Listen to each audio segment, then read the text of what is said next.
ESPN Asheville. The Fender family on their mother's experience at Sandstone Health and Rehabilitation. If she wanted something, they'd get it for her, and they fed her real well. She was always talking about how good the staff was. Oh, excellent. Excellent experience. And for us kids, they were really awesome to us too. The employees are wonderful. It was the best place and the best decision we ever made. Discover the Sandstone difference at sanstonehealth.com. Portions of the following program were pre-recorded. From the Ingles studio, WPEK Fairview, WMXF Waynesville, W225CJ Candler, the #1 preset in your car, and the new and improved iHeartRadio app. Free never sounded so good. Live from the Ingles studio, I can't wait to play with myself every day. the Sportsocracy. Damn the devil to hell! Let the big dog eat! Let him on the field! Come get you some of this. Fire them cannons! By golly, put more powder in those things. He couldn't take any more disappointment. Oh my God, the Jets killed him.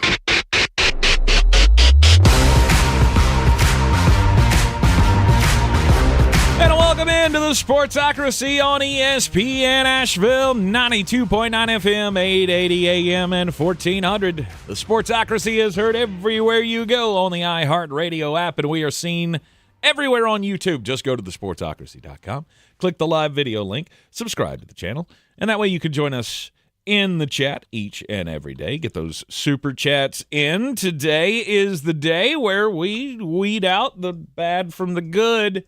It is Power Rankings Tuesday. That it is. My good friend Flo Stradamus joining us here in the studio once again, and it is time to rank them. But first, last night on Monday Night Football, we barn burner. Look, we learned some lessons. I believe. Don't trust Isaac Tesla. Well, I mean, okay, like John Morton. Okay, I mean, I understand you were the offensive coordinator that took years off my life when you were with the New York Jets. I thought maybe you had figured it out a little bit. Maybe, just maybe, when you have one of the biggest physical, fast receivers in the league going up against a corner that weighs the same amount that I did in the 4th grade, you should probably take advantage of that. Mm-hmm. But it worked for you. Maybe target him more than 2 times Maybe. in the ball game. No catches last night for Isaac Tesla. So if you 2 targets, though. If you had him, unfortunately, you didn't get anything. Oh, no, we had every single person at the Village Porch last night that was sitting around the bar. They were all riding the lightning on that parlay with me. And Amon-Ra gets in, Yeah. Henry gets in, the over's already hit, and we're sitting here doing the math going, all right, so hear me out. Baltimore goes down, gets onside, just scores. We go to overtime. Isaac Tesla catches the 75-yard touchdown pass. Then we get Zay Flowers. And we're back in the ball game. That's a lot to happen in the last minute of the ball game. Yeah, that's the beauty of gambling is that you don't just want a game to end a certain way. Nope. You want a game to end a certain way. I need Isaac Tesla to catch a 60-yard bomb right here. Then I need him to miss the field goal. Baltimore to get the ball back, hit Zay Flowers with an 80-yarder, and now we're back in it. Yeah. Now we're feeling good again. It didn't quite go down that way. 38-30. The Detroit Lions go to 2-1 on the season with a win over the Baltimore Ravens. The Baltimore Ravens fall to 1-2 on the season, despite the fact that they've scored 112 points. And this boys year. and girls, it is time for the hype campaign. 1 week long for the 1-3 bowl between the Baltimore Ravens and the Kansas City Chiefs. Do you know who would make the playoffs right now in the AFC? I want to see how many of these you can get. I had to figure out a tiebreaker that needed everything short of a quantum physics degree, but I figured it out. Okay, so we'd go Buffalo Bills. They win the AFC East. Ooh, Cincinnati Bengals? Yes, they win the AFC North. The Indianapolis Colts. The Chargers. Your You got 3 wild card walk-ons. teams would be the Broncos? No. The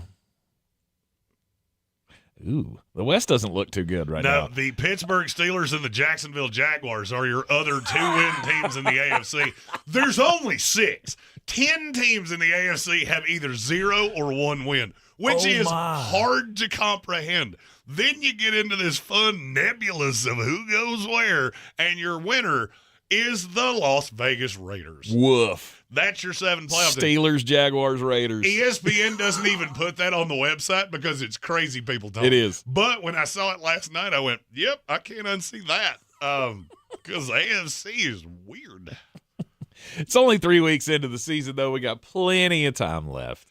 We do, but I think it's time to have a serious discussion about the Ravens defense. Well, that.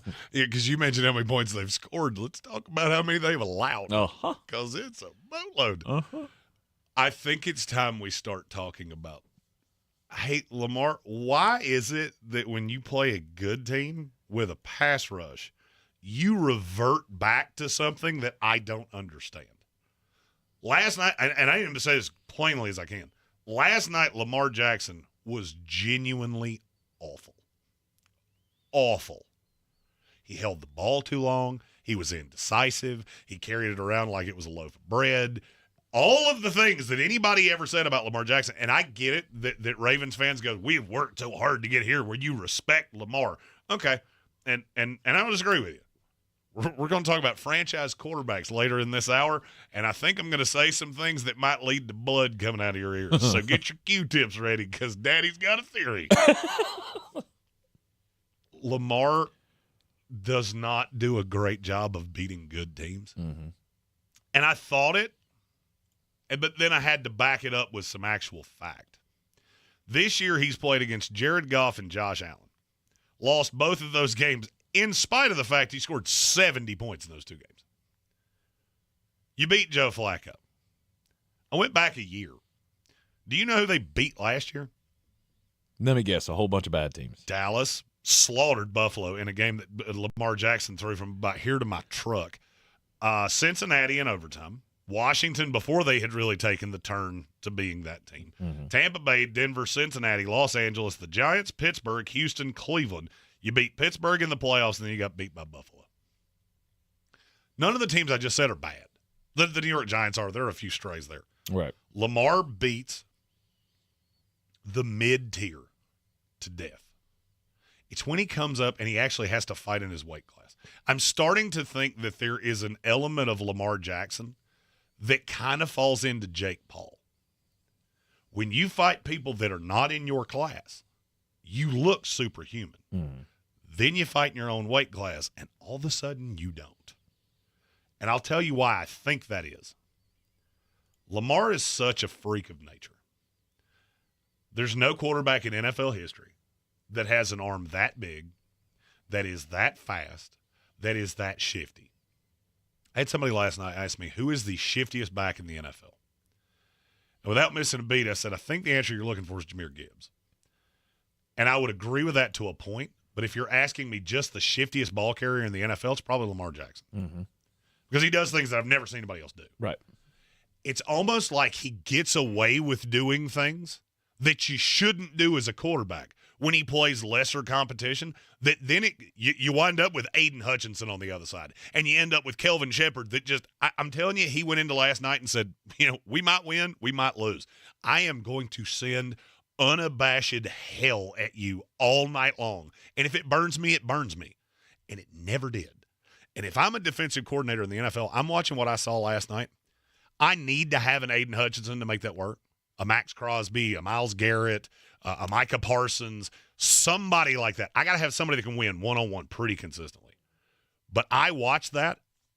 I would blitz you to hell and back over and over and over again. And you know what? If my secondary is bad, which Detroit's is, outside of DJ Reed, who earned a whole new level of respect, because I'm sitting here looking for 4 catches from Zay Flowers going, I don't think he's been open one time this entire game.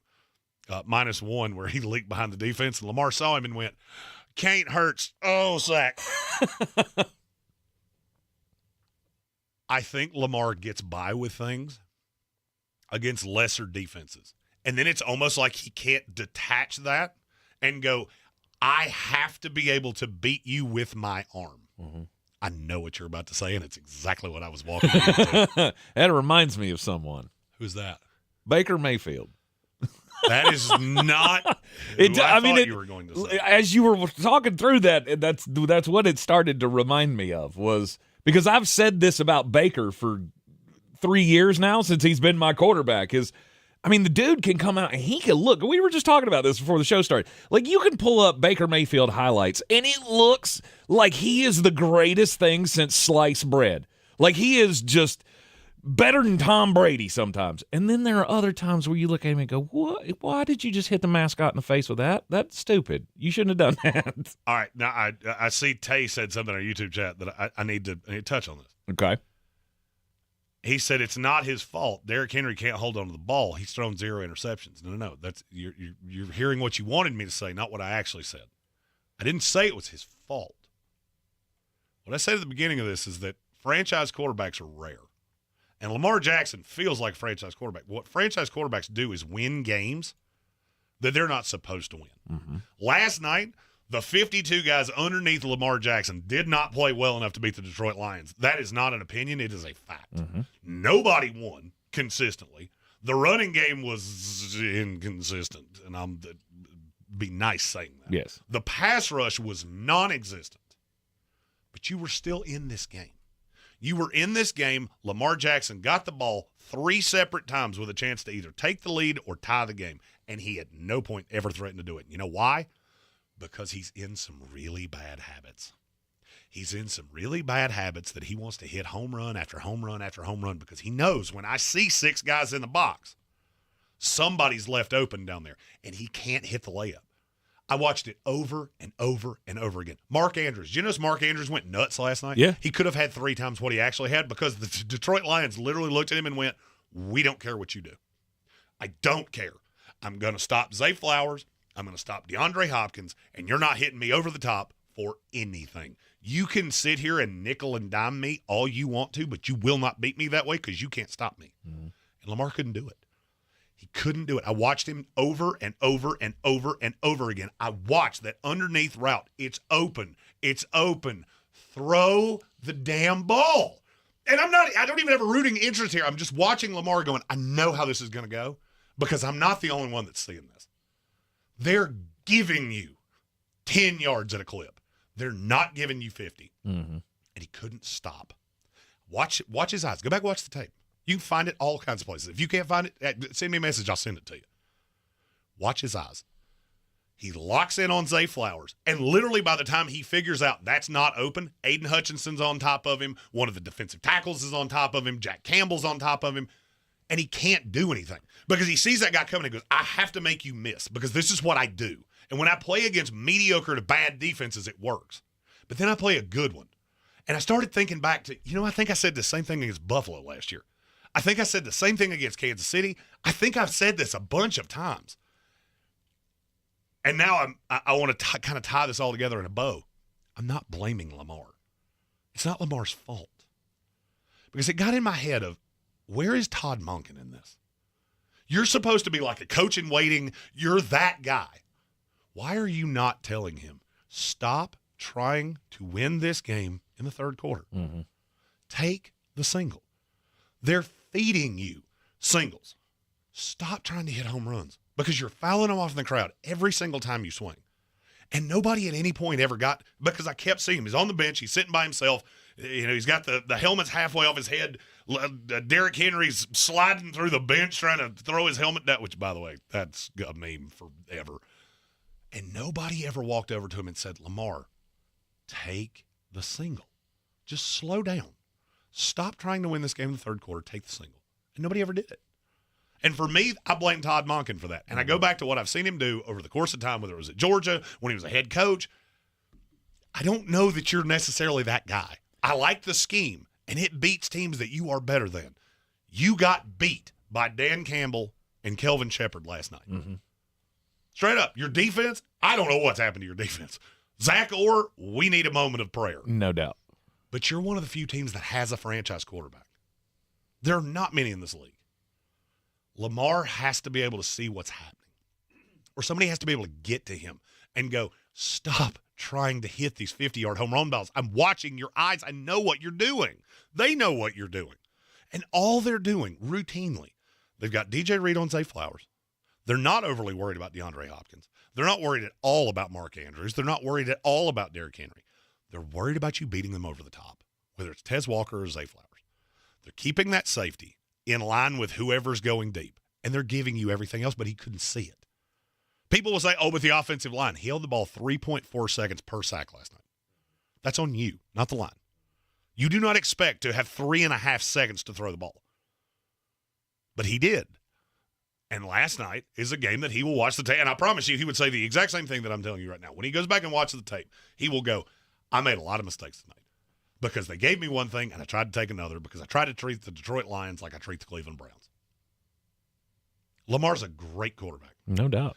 But last night I saw on absolute display why he does not win big games.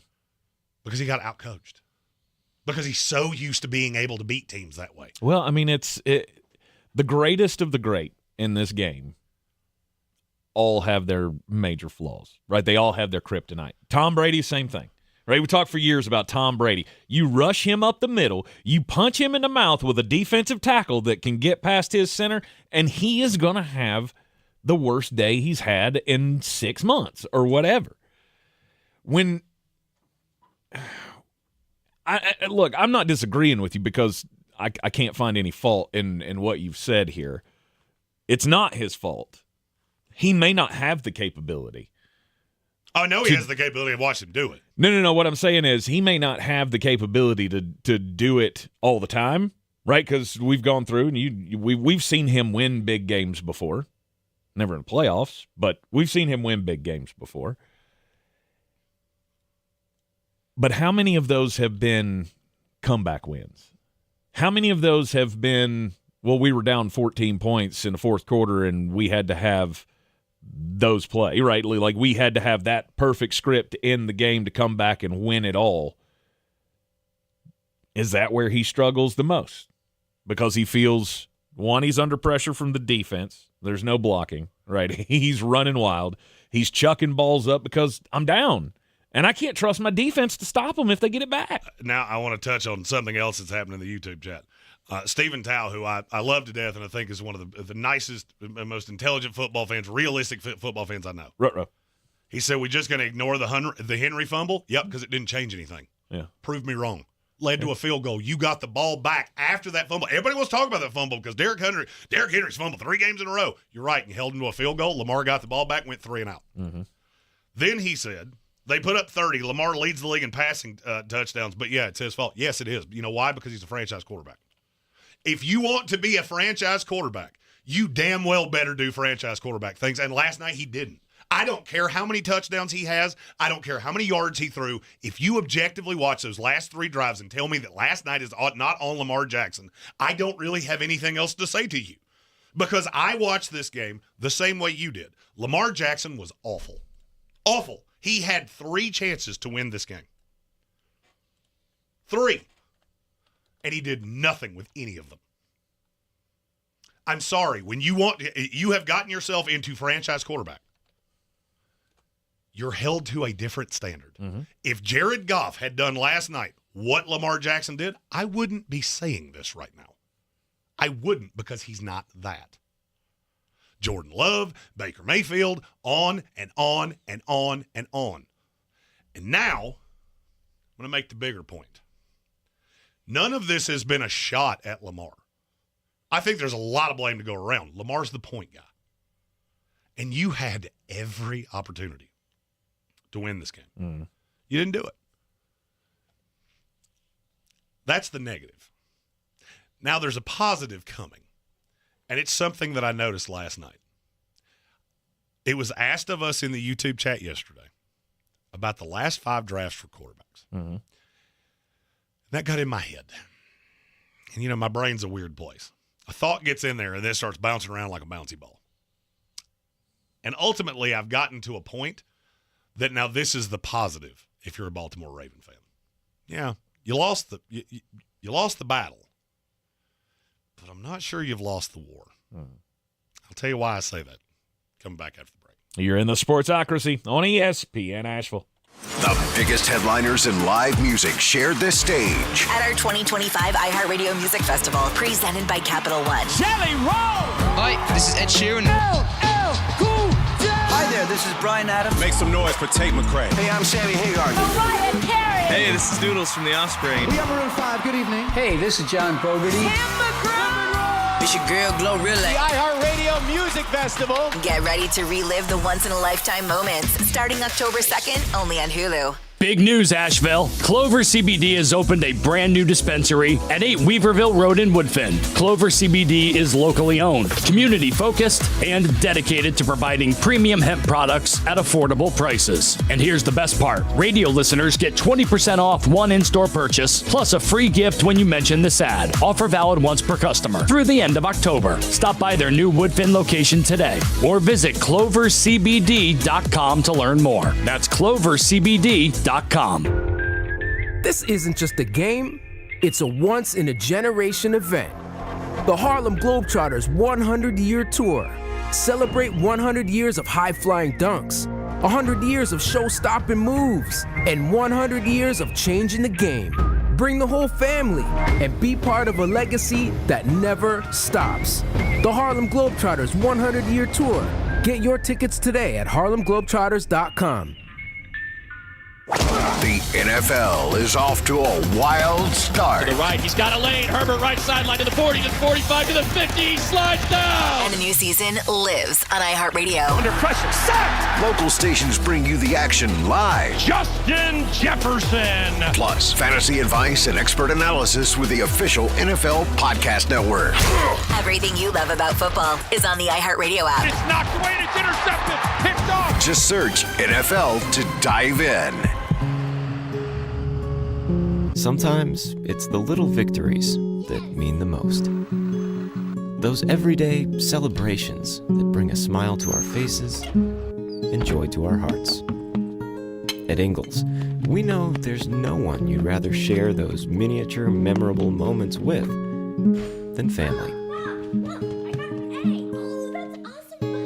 Ingles, all the ingredients for family. Mountain Graphics and Showtime Sports have teamed up under a new local owner to serve our community with the finest custom apparel and unique branded items at the best price. Mountain Graphics and Showtime Sports can customize whatever you, your team, or your local group may need with high-quality screen printing, embroidery, and laser engraving. Visit mtngraphicsavl.com or showtimesportsavl.com. That's mtngraphicsavl.com or showtimesportsavl.com for your local one-stop custom apparel shops. This is J.W. Whitley, General Manager at Parks Ford of Hendersonville. Our value of commitment. Committed to you as our customers and the community that we serve. To do better, be better every day. That's the Parks Promise. Experience the Parks Promise today at parksfordhendersonville.com. Clarissa sells WNC as the #1 team in Buncombe County. We have the customer service experience to assist you in achieving your real estate goals. Our team offers something that 90% of listings in our market won't have, Zillow Showcase. Check us out at clarissasellswnc.com.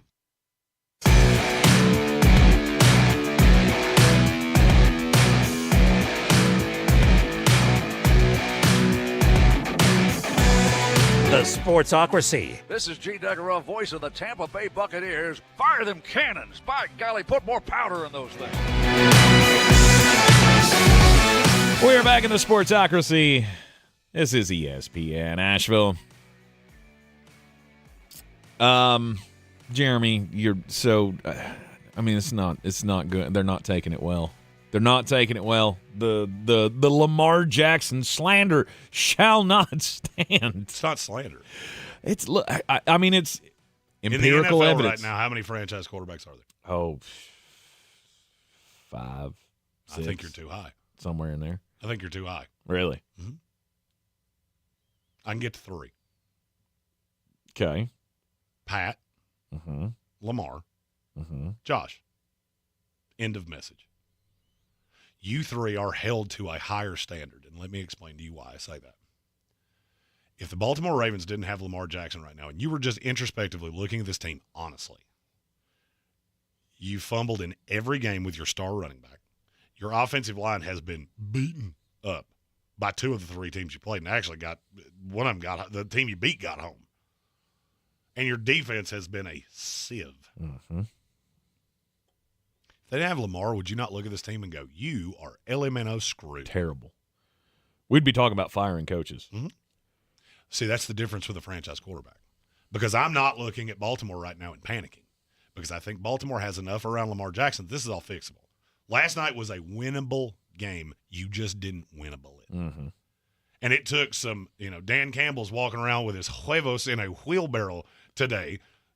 I cannot believe that he went for that at the 50-yard line. I saw him line up, and I went, if he snaps his ball, he's the biggest idiot in Baltimore. And he did. And it worked. Dude's got stones. Oh, no, that's not He's got stones for days. That feller's got boulders that he carries around in a wheelbarrow. I mean, that's what I used to say about Jim Harbaugh or John Harbaugh. See, that's the thing about a franchise quarterback. The franchise quarterback gives you a chance to win every single game you play. Yep. I can only say that about 3 of those. That's it. And now you feel free to fire any quarterback at me you want of why is he not a franchise quarterback. Who's the first name that came to your mind? Justin Herbert. I know it's a small sample size. It's an insanely small sample size. And look, I'll be honest with you. Bleacher Report did an article yesterday. Came out yesterday. There are 5 franchise quarterbacks in the NFL. First of all, you listed 4. I'm waiting with bated breath to find out who the 5th one is because I read your headline and you never gave me a 5. Right. And I can't figure out who it is. They didn't mention Justin Herbert. I think that's the one you're saying. The problem with Justin Herbert is that I have 5 years of back knowledge that's not what I'm seeing right now. Could he have evolved? Sure. I'm not ready to go down that path. We don't know that. I'm not ready to go down that path. Right. I saw a great tweet earlier today. I don't know who it was from, but it said, this was always in Daniel Jones. This was always in Sam Darnold. This was always in Baker Mayfield. Coaching matters in this league. Coaching and situation matter more than anything else. And I never really believed it much until I saw from my own eyes with my team. Because I mean, that works. I could be okay as a Tampa Bay Buccaneer fan having Baker Mayfield as my quarterback for the next 7 years. Because he's a leader. He makes it fun. It's exciting. It's all the things. Like I don't have illusions that we're going to win another Super Bowl at any point soon. Yeah, see, that's the thing. We won't do it. See, that's the thing I can't wrap my head around. I cannot deal with the ceiling. To me there are tiers of quarterback. All right, so for me there are 3 franchise quarterbacks: Pat, Josh, Lamar. Then there is a significant step down. And we get to Joe Burrow. Joe Burrow, your greatest ability is your availability, and you're hurt way too often. By the way, one of the greatest stats most mind-boggling stats you'll ever hear. Tom Brady was sacked in 8 years as many times as Joe Burrow has been in 5. Wow. That is mind-boggling because that was at the end of his career, not the beginning. Mm-hmm. This is when he was statue Brady that couldn't run away from me. That's the problem with Burrow. Jalen Hurts, I think, only works in that system. That's my rule with quarterbacks. If I take you out of where you are, do you get significantly better or significantly worse because of the surroundings around you? I think Pat Mahomes would be a star no matter where he was. He could be a quarterback for the New York Jets, and I still think he'd be a star. Right. Josh Allen, same thing. Lamar Jackson, same thing. Your wins and losses would change around your supporting cast, but your ability to be the dude, that doesn't change. Jalen Hurts goes to the New York Jets, and he might be out of the league in 3 years. Baker Mayfield, same thing. Jordan Love, same thing. Mm-hmm. Seen him do it. 100%. Seen Baker do it. 100% seen him do it. Yeah, Baker was playing his way out of Cleveland, played his way out of Carolina. And that's what I think I need people to understand when we talk about franchise quarterbacks. Franchise quarterback is a different perch. You are held to a different standard. Jared Goff got ran out of town in L.A. He's the savior in Detroit. Think about that. These guys don't get to the league. Like, we don't miss these guys so wildly because they have no talent. Jamarcus Russell had the greatest arm I've ever seen. Unfortunately, he had $1 million arm and a 10-cent brain and a 5-cent work ethic. Mm-hmm. I can do that with a whole mess of guys. You get into that next tier and it becomes very situational. Joe Burrow's close. Jaden Daniels, you give me another year of it and you're right there in that franchise spot. We can get there. There's not many guys that's even on the table.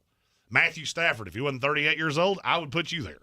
My rule of franchise quarterbacks, I cannot have made a move in the past draft with the intention of finding somebody to replace you and consider I have a franchise quarterback. But he's in that next tier. Yeah. And you go down this rabbit hole and you figure out, man, there's just not a lot of guys in this league that you really trust. Top 10 quarterbacks in the league, 4 of them have been complete and utter disasters at some point in their career. It's all situational. It's all about the team. It's all about the coach. It's all about the scheme. It's all about the personnel. It's all about who's picking the players. It's all about who's putting the players in the situations to put around the quarterbacks. Lamar is in as good of a situation as you could ever want because he has one of the best drafters in the NFL. I think he has one of the best coaches in the NFL. And last night, I think he got let down by that surrounding cast. Henry with the fumble. The fumble didn't actually change anything. And if you don't believe me, go to ESPN, look at the win probability, and notice what happened to it after the Derrick Henry fumble and after the Lions kicked the field goal. Mm-hmm. It was in the exact same spot it started in. Mm-hmm. The fumble did nothing. No, it would have made, what, a 5-point game, 6-point game at that point? You still had a chance to come back from that. I mean, it is concerning when you have a guy who never fumbles, who is all of a sudden fumbling every game. And in the fourth quarter, I don't understand that. And in the fourth quarter in clutch spots, right? Like, I mean, it clearly made a difference last game. Or was that the Buffalo game? That was the week one where he fumbled? That was Buffalo. Yeah. That clearly had an impact on the end of the game. This one could have. I see breaking news eyes across the table. Let's hit the button. Who's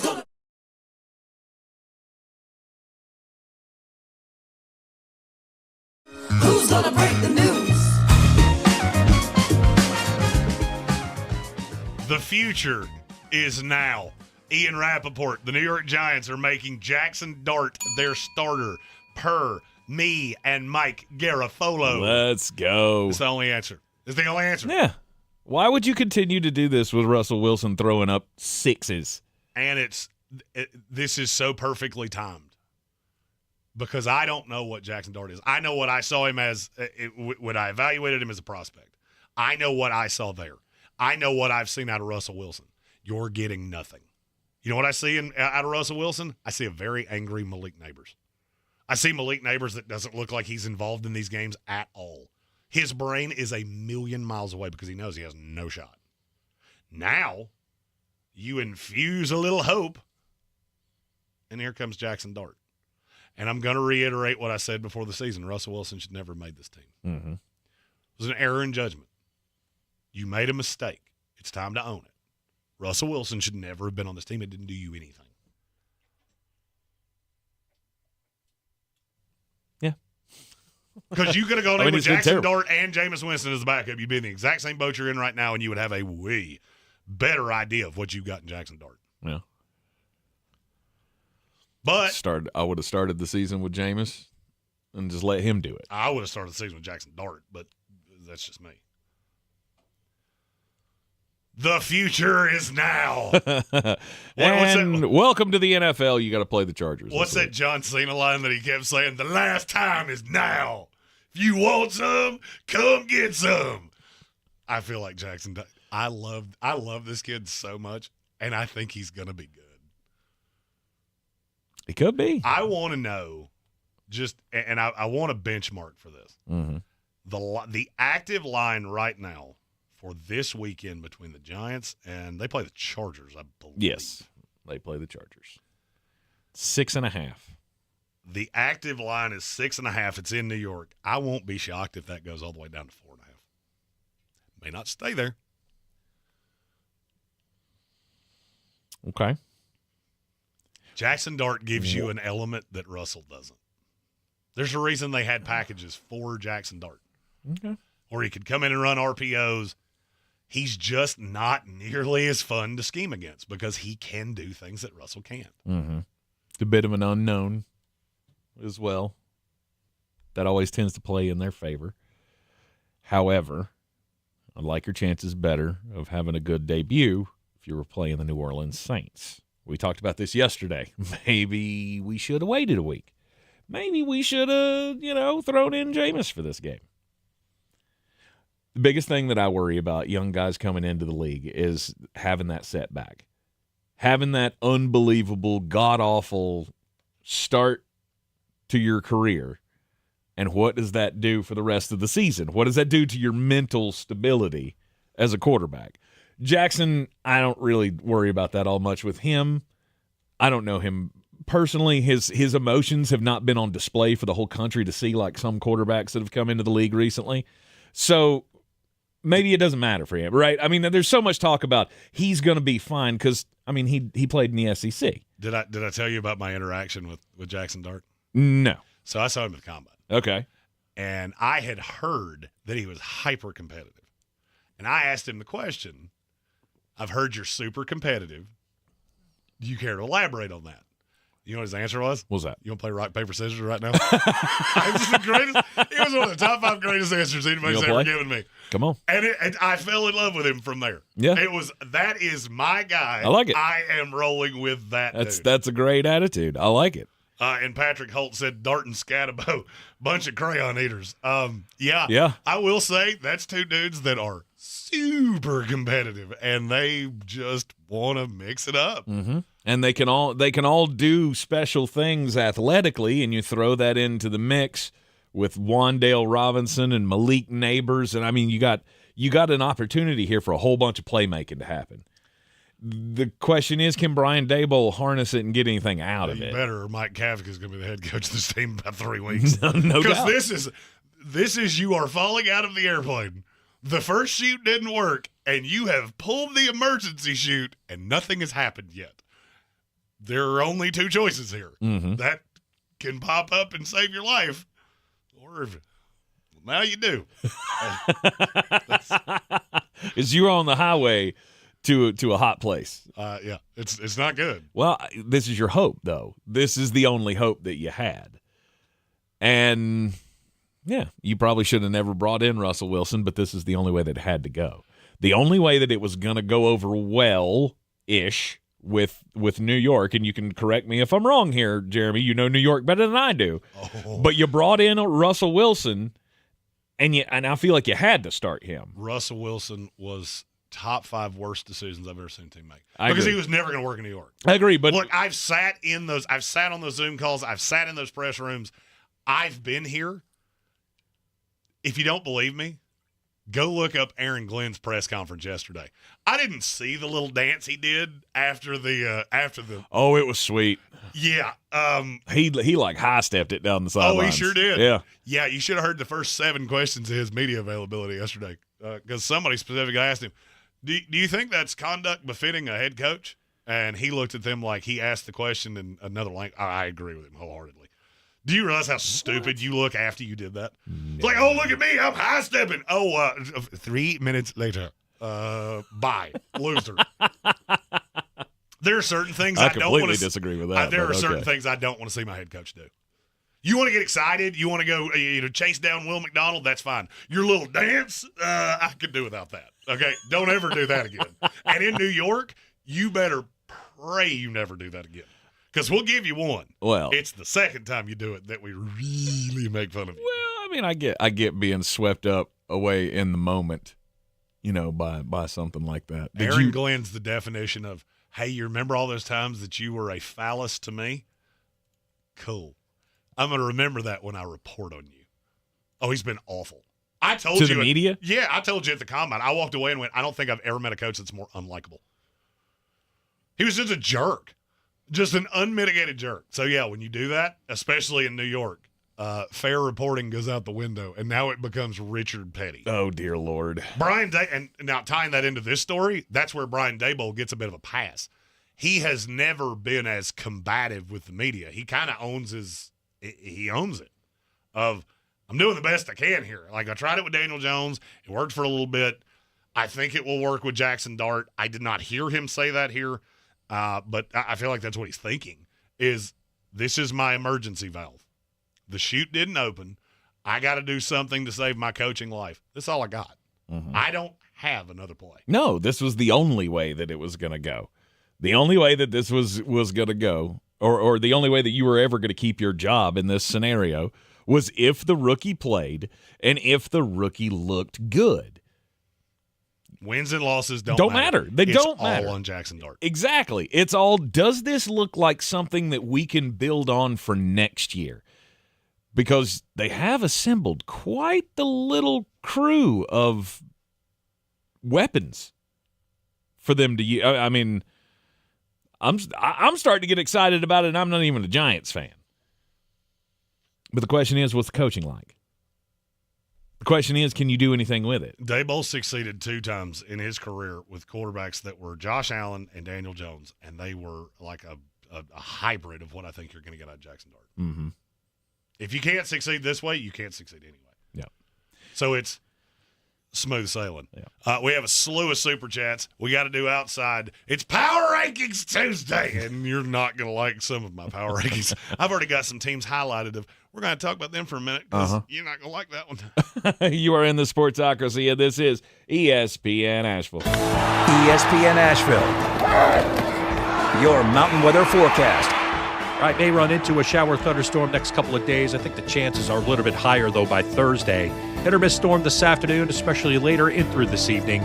83. Tonight, a few showers, maybe a thunderstorm as we drop back close to 60. And on Wednesday, the fog back in the morning hours in some spots. In the mid-late afternoon hours, we'll start to see that chance of showers and thunder showers go up again. 83. Showers more likely Thursday with a chance of a thunderstorm, 77. From the Weather Channel, I'm meteorologist Ray Stajic. This report is sponsored by Taco Bell. The slow-roasted Cantina chicken menu is here to stay, with ingredients like purple cabbage and freshly prepared pico de gallo. Try it today at a participating U.S. Taco Bell location while supplies last. Contact store for participation, which varies. Hi, it's me, Flo, here to tell you that with the Progressive Home and Auto Bundle, you get 24/7 protection, so you're covered no matter where the day takes you. Even I added too much water to the pizza dough day? Yep. How about getting a call from my daughter to pick her up at the airport because her boyfriend is unreliable day? Especially that day. What about finding out that one of my pipes suddenly burst in my basement day? Progressive has every day covered 24/7 with a Home and Auto Bundle. Also, you have a lot of bad days. Oh no, that was all the same day. At least you're covered with Progressive. Progressive Casualty Insurance Company affiliates and other insurers. Not available in all states. It's Pro Savings Days at Lowe's. Get up to 35% off select major appliances and save an additional $1,000 when you buy 4 select LG major appliances. Plus, get a free DeWalt 20-volt max 5 amp-hour battery when you buy a select DeWalt 20-volt max tool. Get the job done for less at Lowe's. We help. You save. Valid through 9/26. Selection varies by location. While supplies last. See associate or Lowe's.com for more details and qualifying items.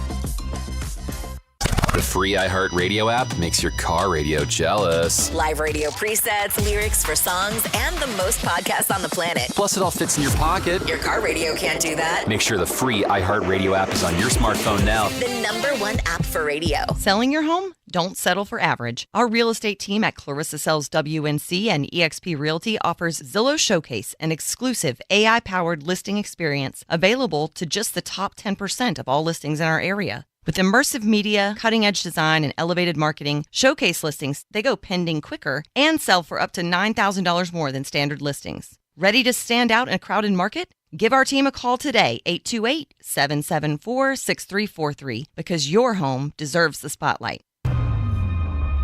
This is where it starts, where your story begins. This is the trail you blaze yourself. And step by step, you get stronger, faster, better. This is where it starts. How will you finish? Ingles, we're with you every step of the way. Sure, you know Appalachian Motor Coach is the official shuttle sponsor of the Living the Dream Tailgate Tour. But did you know that they can get you anywhere in style? Weddings, bachelorette parties, corporate gatherings, family reunions, Appalachian Motor Coach makes the ride part of the fun.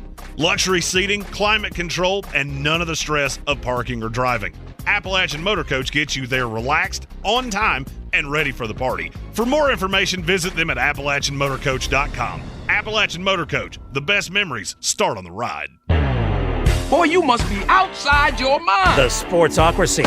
Just a bit outside. He tried the corner and missed. We are back in the Sportsocracy, and this is ESPN Asheville. Jeremy, so you mentioned Aaron Glenn's post-game press conference. Oh. Did you see Todd Bowles' post-game press conference? I didn't, but I can assume what it was. Well, he had a completely different reaction than Aaron Glenn did to the blocked field goal. Will McDonald takes it back for a touchdown to take the late lead in that game on Sunday. They asked Todd Bowles, what was your immediate reaction when that happened? And he said, what, you mean like while he was running down the field? And they said, yeah, what was going through your mind at that point? And he said, you have to be effing S-ing me. I did see that. I'm like, okay, well, he went double, double wordy-dird on that one. And then a reporter asks about a special moment that was caught in the tunnel between him, Coach Bowles, and Payne Durham. Apparently there was a large, lasting, long embrace in the tunnel with backup tight end Payne Durham and Todd Bowles. And here is his response to the question. What did Payne Durham say to you when he wrapped his arm around you in the tunnel? Me and Payne have a relationship not many people know about, and we're secret lovers. Excuse me? Come again? Come again for Judge Fudge. It's so weird. People know about, and we're secret lovers. Oh, okay, secret lovers. Secret lovers. I want to know the backstory to that. There's an inside joke somewhere. No doubt. Very inside. Yeah, here's. It bothers me how similar our stories can be sometimes, because my story comes from the Washington Commanders. Cliff Kingsbury does not have a daughter. Okay. It's a non-existent daughter. Okay, all right. But he was asked at the presser Monday, how you feel about the guys in this room? Which is, to me, it's a stupid question. But yeah. He said, just truly good guys that like each other. Across the board, I would let anybody in that room marry my hypothetical daughter. But then he took a beat, and he thought about it for a second, and he said, except Sam Hartman, because he's just too good looking.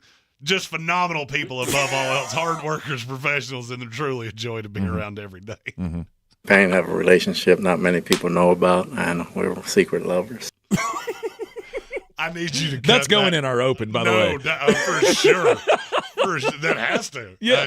That might be the craziest thing I've ever heard somebody say. Look, this is one of the things that I love about winning. You know, if you have a team that is just rolling right now and, you're 3-0 and you've had all of these emotional wins, you never know what dudes are going to open up with. And for once, we're actually seeing some personality out of Todd Bowles. I like it.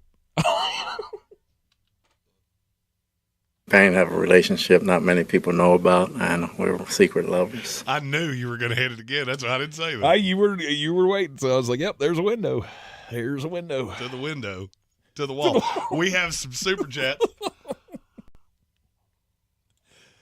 That we do. Cause it's all about the money. All about the money.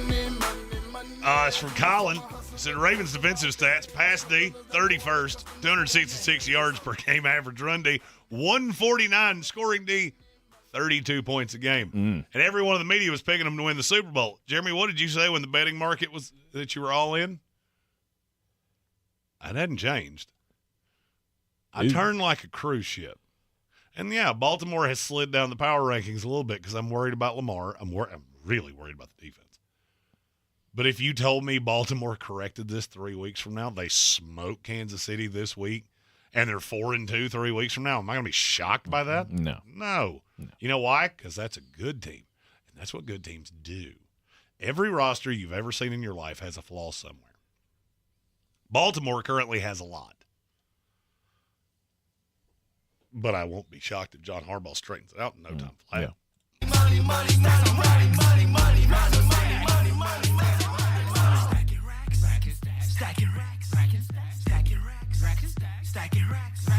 Is that just, are you doing that? Okay, I was like, are my headphones going nuts? What is happening right now? We welcome Derek Sexton to the House of Reprehensibles. Welcome. We have cake. Please, there's like cake an in the AA fridge. like an AA meeting for sports, please throw out your drug of choice. Mine is that I can't stop buying into defensive-minded New York Jet head coaches who then embarrass me in short order. Mm-hmm. AG, looking right at you. We also have one from Sir Jimothy. Money, plenty of money. Give me loads of money, a lot of dough. It's from Sir Jimothy, who said Dallas is the 51st worst football team in the state of Texas. 49 colleges and the Houston Texans, they would be ranked 17th in the SEC. Falafel Jerry Jones, Billy Napier, Philadelphia, and football on the whole. I love that now he's thrown football on the whole into. Well, because he's got nothing left. I just hate it all. I don't have anything to pull for. And not many people have a third team. Tank Spencer. Oh, yeah, Tank's got like 9. Tank never has a bad football year because he'll just tap out on the bad ones. That's right. Carolina's not good? Cool. In we go. Georgia. Like a drunk, obnoxious Georgia fan. Go Dogs. Yeah. If it's not Georgia, they'll find somebody else. Yeah. All right, we got one more from Sir Jimothy.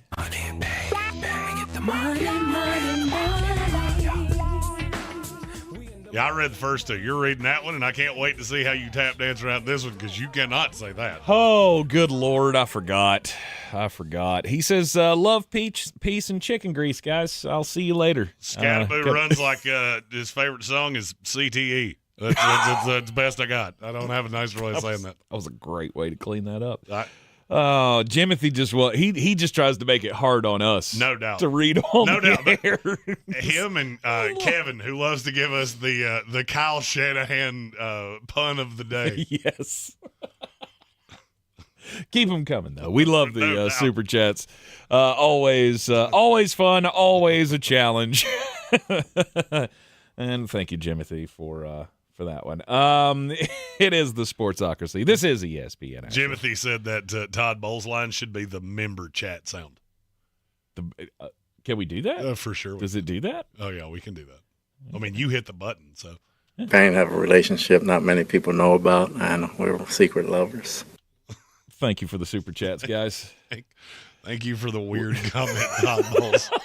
It's a weird thing you said. Strangest guy. And just the fact that he says it with no emotion, too. Like he's got that stone face, that kind of – actually, he's got like a little chubby, like cherubic kind of face. And it just never changes no matter what. He could be pissed off as hell, and he's just Todd Bowles has the exact same tone, the giving the speech at his daughter's wedding that he gives when he's eulogizing somebody he went to high school with.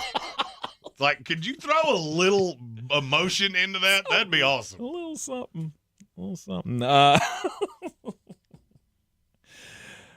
Quarterbacks, fantasy or franchise quarterbacks. Did you want to go over the list before we have to take the break for the top of the hour to get into the power rankings? How many would you even put in tier 2 that it doesn't truly matter your situation?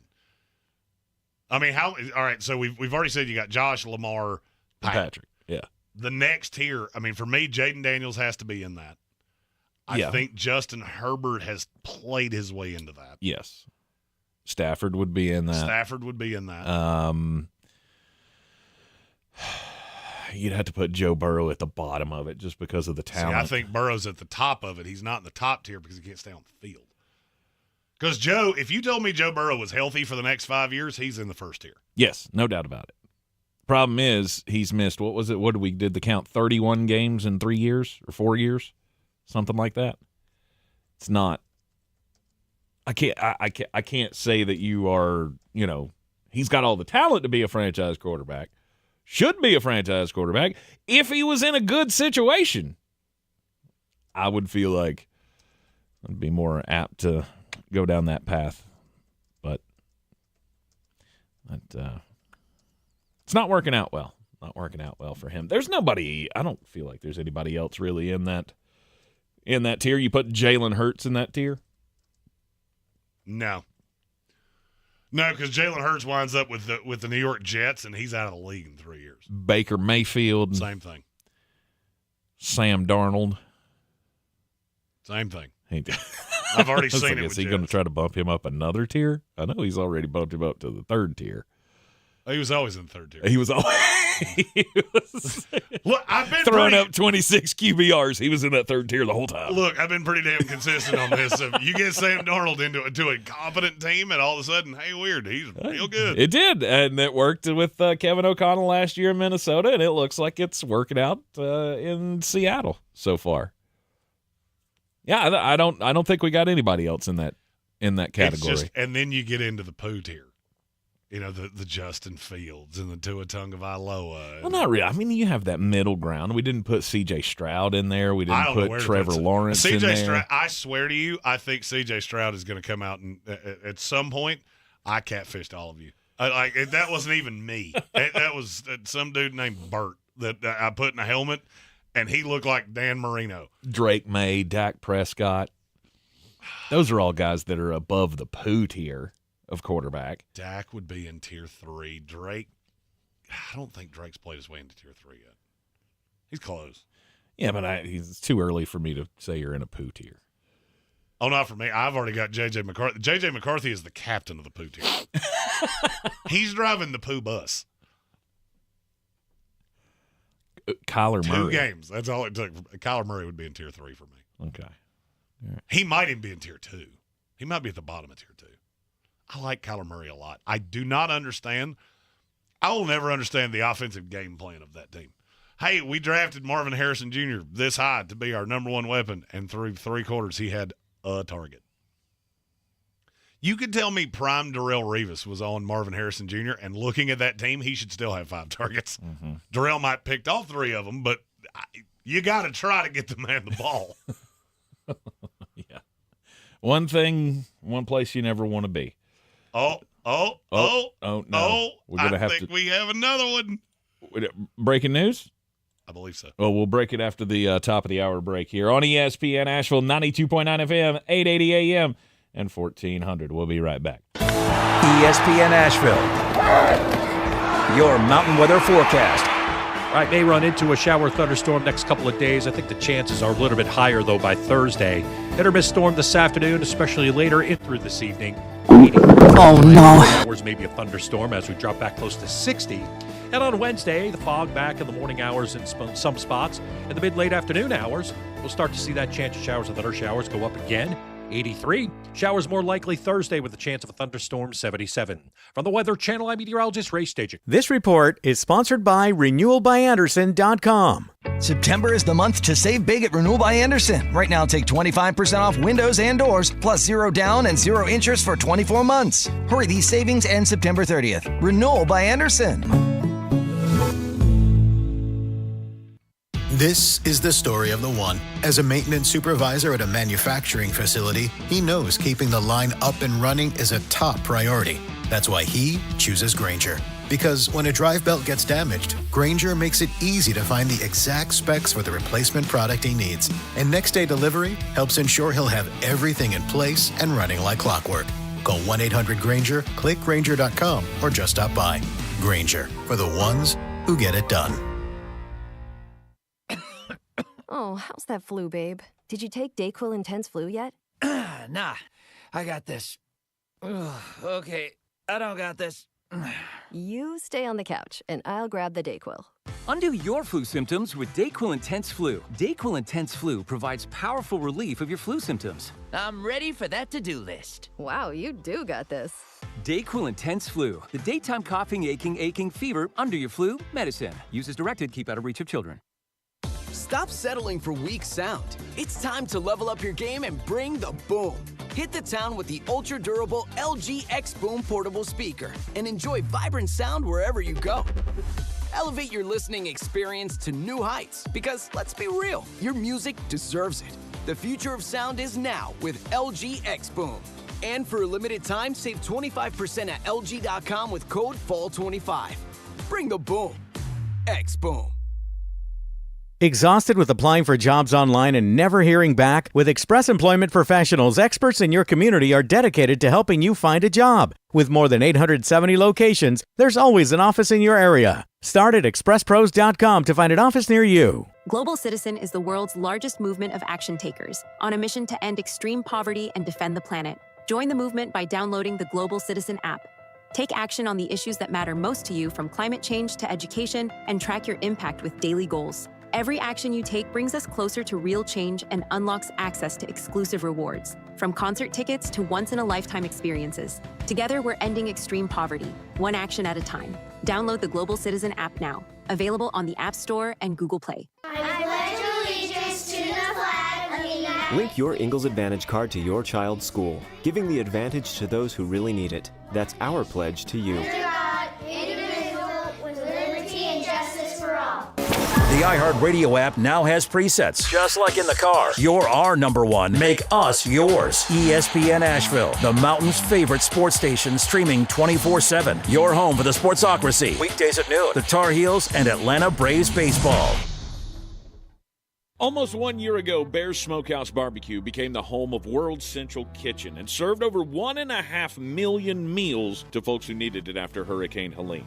On Saturday, September 27th, from 7 to 11 a.m., Bear's Smokehouse Barbecue invites everyone to rise and brunch. A chance for us to reflect and reconnect over some hearty breakfast bowls and mimosa flights. Saluting our collective resilience and generosity, Bears knows the best is yet to come. Get your tickets today at bearsbbq.com.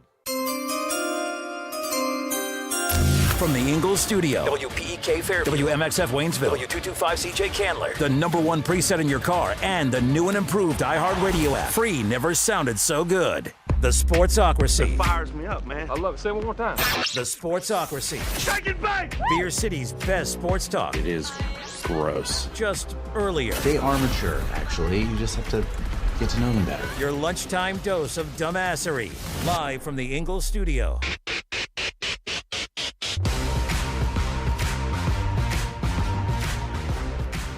It is ESPN Asheville. This is the Sportsocracy.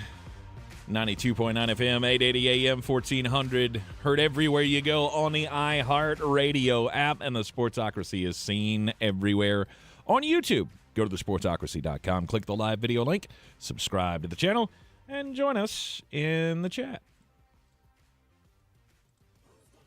Nope.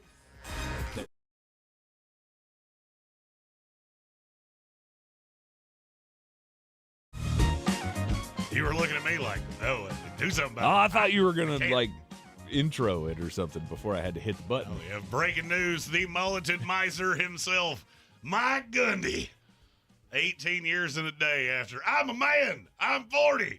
Well, now you're a man. You're 58. You're unemployed, and you deserve it. You got beat by Tulsa. And you deserve it. We are 4 weeks into the college football season. We already have 3 coaches fired, and there's at least 2 more that have 1 foot in the grave and 1 foot on a banana peel. Life comes at you fast, boys. It certainly does. Part of me wonders, like, how do you get here as a school? Right, as a program, how did Oklahoma State get to 3 games into the season? You decided, you know what, this is Mike Gundy's not it. We've had how many years now? Has it been 4 losing seasons in a row? No, he had that 1 year that they went to the Fiesta Bowl. That was in 2021. They went to the Texas Bowl 10-4 in 2023. Only problem is when you go 3-9 and you start 1-2 and you're spending T. Boone Pickens' whole life savings. Yeah, we don't tend to be patient with that. That will be a very attractive job because you've got a boatload of money. I guarantee you, they're looking at Texas Tech going, "We can do that. Mm-hmm. We can do that." Everybody is. Just saw this story earlier today. Virginia Tech has proposed adding an extra $229 million to its athletics budget over the next 4 years. Which would bring it to $223 million. They're sick. Red right now. The school's Board of Visitors will hold a virtual meeting at the end of this month to consider the adjustment. $47.1 million per year. I mean, that's pretty hefty. It's a lot. And just, to finish up the Mike Gundy thing, let me tell you how their coaching search is going to go. They're going to call Ben Arbuckle, who probably will get no less than 10 offers this offseason. He might take it. I wouldn't be shocked if he did. He's a Texas guy, and he could do unbelievable things at Oklahoma State. I think he will say no because I think he'll wind up with a better job somewhere. Mm-hmm. And then it's Zach Robinson, the OC of the Falcons. Really? Who's quarterback at Oklahoma State. I'd not considered him as an option there. They might call John Summerall. I wouldn't be shocked if they did, but I think it winds up with Zach Robinson. I was going to say John Summerall probably seems like a pretty good call. The Tulane coach, Zach Robinson. I hadn't thought about that. That's who I think they ultimately like because he's young. He's most definitely getting fired. He's. I don't know about that. I think we're overvaluing what happened with Atlanta last week. We are. He gets that corrected. The offense looks better. Now he's up in the booth, or he's down on the field. He's down on the field now. Yeah. He was up in the booth. Now he's down on the field, and that could crank him up. Yeah, because they fired Ike Hilliard yesterday. You get fired on your day off. It's always the strangest. It seems like it's always the strangest one too. Like you watch this team go out on Sunday and they just get mollywopped all over the field. At no point did I ever look at the receivers and go, "There's your problem." Nope, never did I go, Ike Hilliard is the problem here. I know what we need to do. I feel like Raheem Morris looked around and went, well, guys, somebody has to get fired. Who has the money to make it till December when you get another job? Ike, buddy, you played in the league. How did we invest our money? Good? Okay. It's you. He came up with the receivers coach after that 30-0 win. I saw that loss. and I went, "Jeez, you could have fired the ball boy," and I think it would have made more sense than Ike Hilliard. Yeah. No, and they handed over whatever duties he has to T.J. Yates. That's where that offense is at right now. Maybe it helps. Who knows? T.J. Yates, wasn't he an offensive coordinator at one point for somebody? I know he was a quarterback's coach, I think he was in the discussion for OC jobs, but I think he was too. I'm not sure if he ever got one. I just saw his name this morning. Hey, I remember him from the Tar Heel days. And those 3 games he got to start for the Houston Texans back in the day. It's T.J. Yates, by the way, not Tyler Yates. I thought I said T.J. Yates. Maybe you did. I heard Tyler Yates. I don't know who Tyler Yates is. Oh, he's a cop. But I bet he's a cop and former Major League Baseball player. Ask me how I know that. Because I Googled Tyler Yates. I got his Wikipedia page. I don't know who the hell that guy is. I promise you, he's never been T.J. Yates is the passing game coordinator for the Falcons. He has been a quarterback's coach in the past. Yeah. I was going to say Tyler Yates is opening up for Kid Rock next week at Red Rocks, and that is going to be off the chain. That country palooza. We're doing a lot of paloozas these days. That's right. We just had Rethelpalooza. Hard times, Daddy. Oh, boy. Somebody in our YouTube chat said AEW is better than WWE at this point. I can't disagree. Like, I don't like wrestling enough to watch AEW. I'm sure it's fine. I'm sure it's fine. I've never watched it. I put it on my television one time and I went, he's grating his forehead with a razor blade. And you're doing the out loud. You're doing the in your head part out loud. That's not how this is supposed to go. Yeah. My biggest problem with AEW and every other organization is I look at them and I go, yeah, but if you were good enough, wouldn't you be getting money from WWE? Well, I mean, most of them have. They're either recycled old guys, which, I mean, I love Adam Copeland to death, but there's only so much rated R superstar I could take. Oh, no, and he's fine. What I don't understand is how does AEW have 7 guys that the WWE said, if you wrestle again, you're going to die. And AEW went, it's fine. Our doctors will do it. We'll take Our them. doctors, they got their medical degrees from the University of Florida. Yeah. Come on. How did we get here? I don't know. Who knows? Because we're crazy, but you know what it is? TJ Yates to AEW. It's a Power Rankings Tuesday. It is a Power Rankings Tuesday here in the Sportsocracy. And as always, we start at the bottom. Now we're here. Number 32 team, worst team in the NFL for week 4. The Miami Dolphins. Oh. You are awful. I'm going to try to say something nice about every team. Can you answer me a question? Yeah, like, you have a restraining order from Mike McDaniel, so maybe you can talk to his lawyers and say, why is he using the Charlie Sheen cam to shoot his interviews now? Did you see him talking about the Josh Allen knee thing, which, by the way, that was a knee. He gave himself up. His knee was on the ground with the ball in his hand. That was not a fumble. I mean, I don't think he did. Did he? Oh, no, he did. I slowed it down. Trust me, his knee was on – it wasn't for long. I was going to say, it didn't look like his knee was on the ground. His knee was on the ground, the ball was in his hand, and then he threw it. I know that's what he was trying to do. No, I stopped it. Of knees on the ground, balls in his hand, plays over. Knees down, balls out.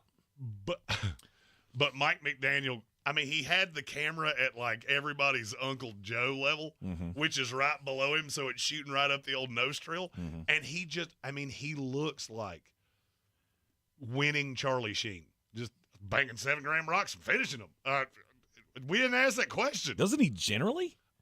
I mean, I felt like since he got to Miami, it was like he got introduced to the scene. And then he started wearing like the little short pants, the high water pants and stuff. I don't know what he's doing. And then he looks like he's aged 20 years. He stopped shaving. He started doing meth. Looks crazy. He does. He looks like he is about 2 steps away. We don't know that he did any of those things. We don't. We're totally making this up. But he looks like he's about 2 steps away from asking somebody in a Lamborghini down on A1A whether or not they want to buy his rock. That's a hunk of concrete with a reflector in it, Mike. You didn't even ask how much. And people ask me, how do I know all these things about Mike McDaniel? Payne have a relationship not many people know about, and we're secret lovers. Mad respect, Coach. Mad respect. That was the perfect person to use that for. The guy that Tank followed around Indianapolis like he was the Pied Piper of football. Oh, he did. Drunk Tank. Just didn't know what to do. Yeah. Hey, how you doing, Coach? Funny thing is, that drunk version of Tank was more competent than anybody on that offensive staff right now. Facts. Miami is brutal. Which leads us to number 31, the New Orleans Saints. You know what your positive is? You're not the Miami Dolphins. End of message.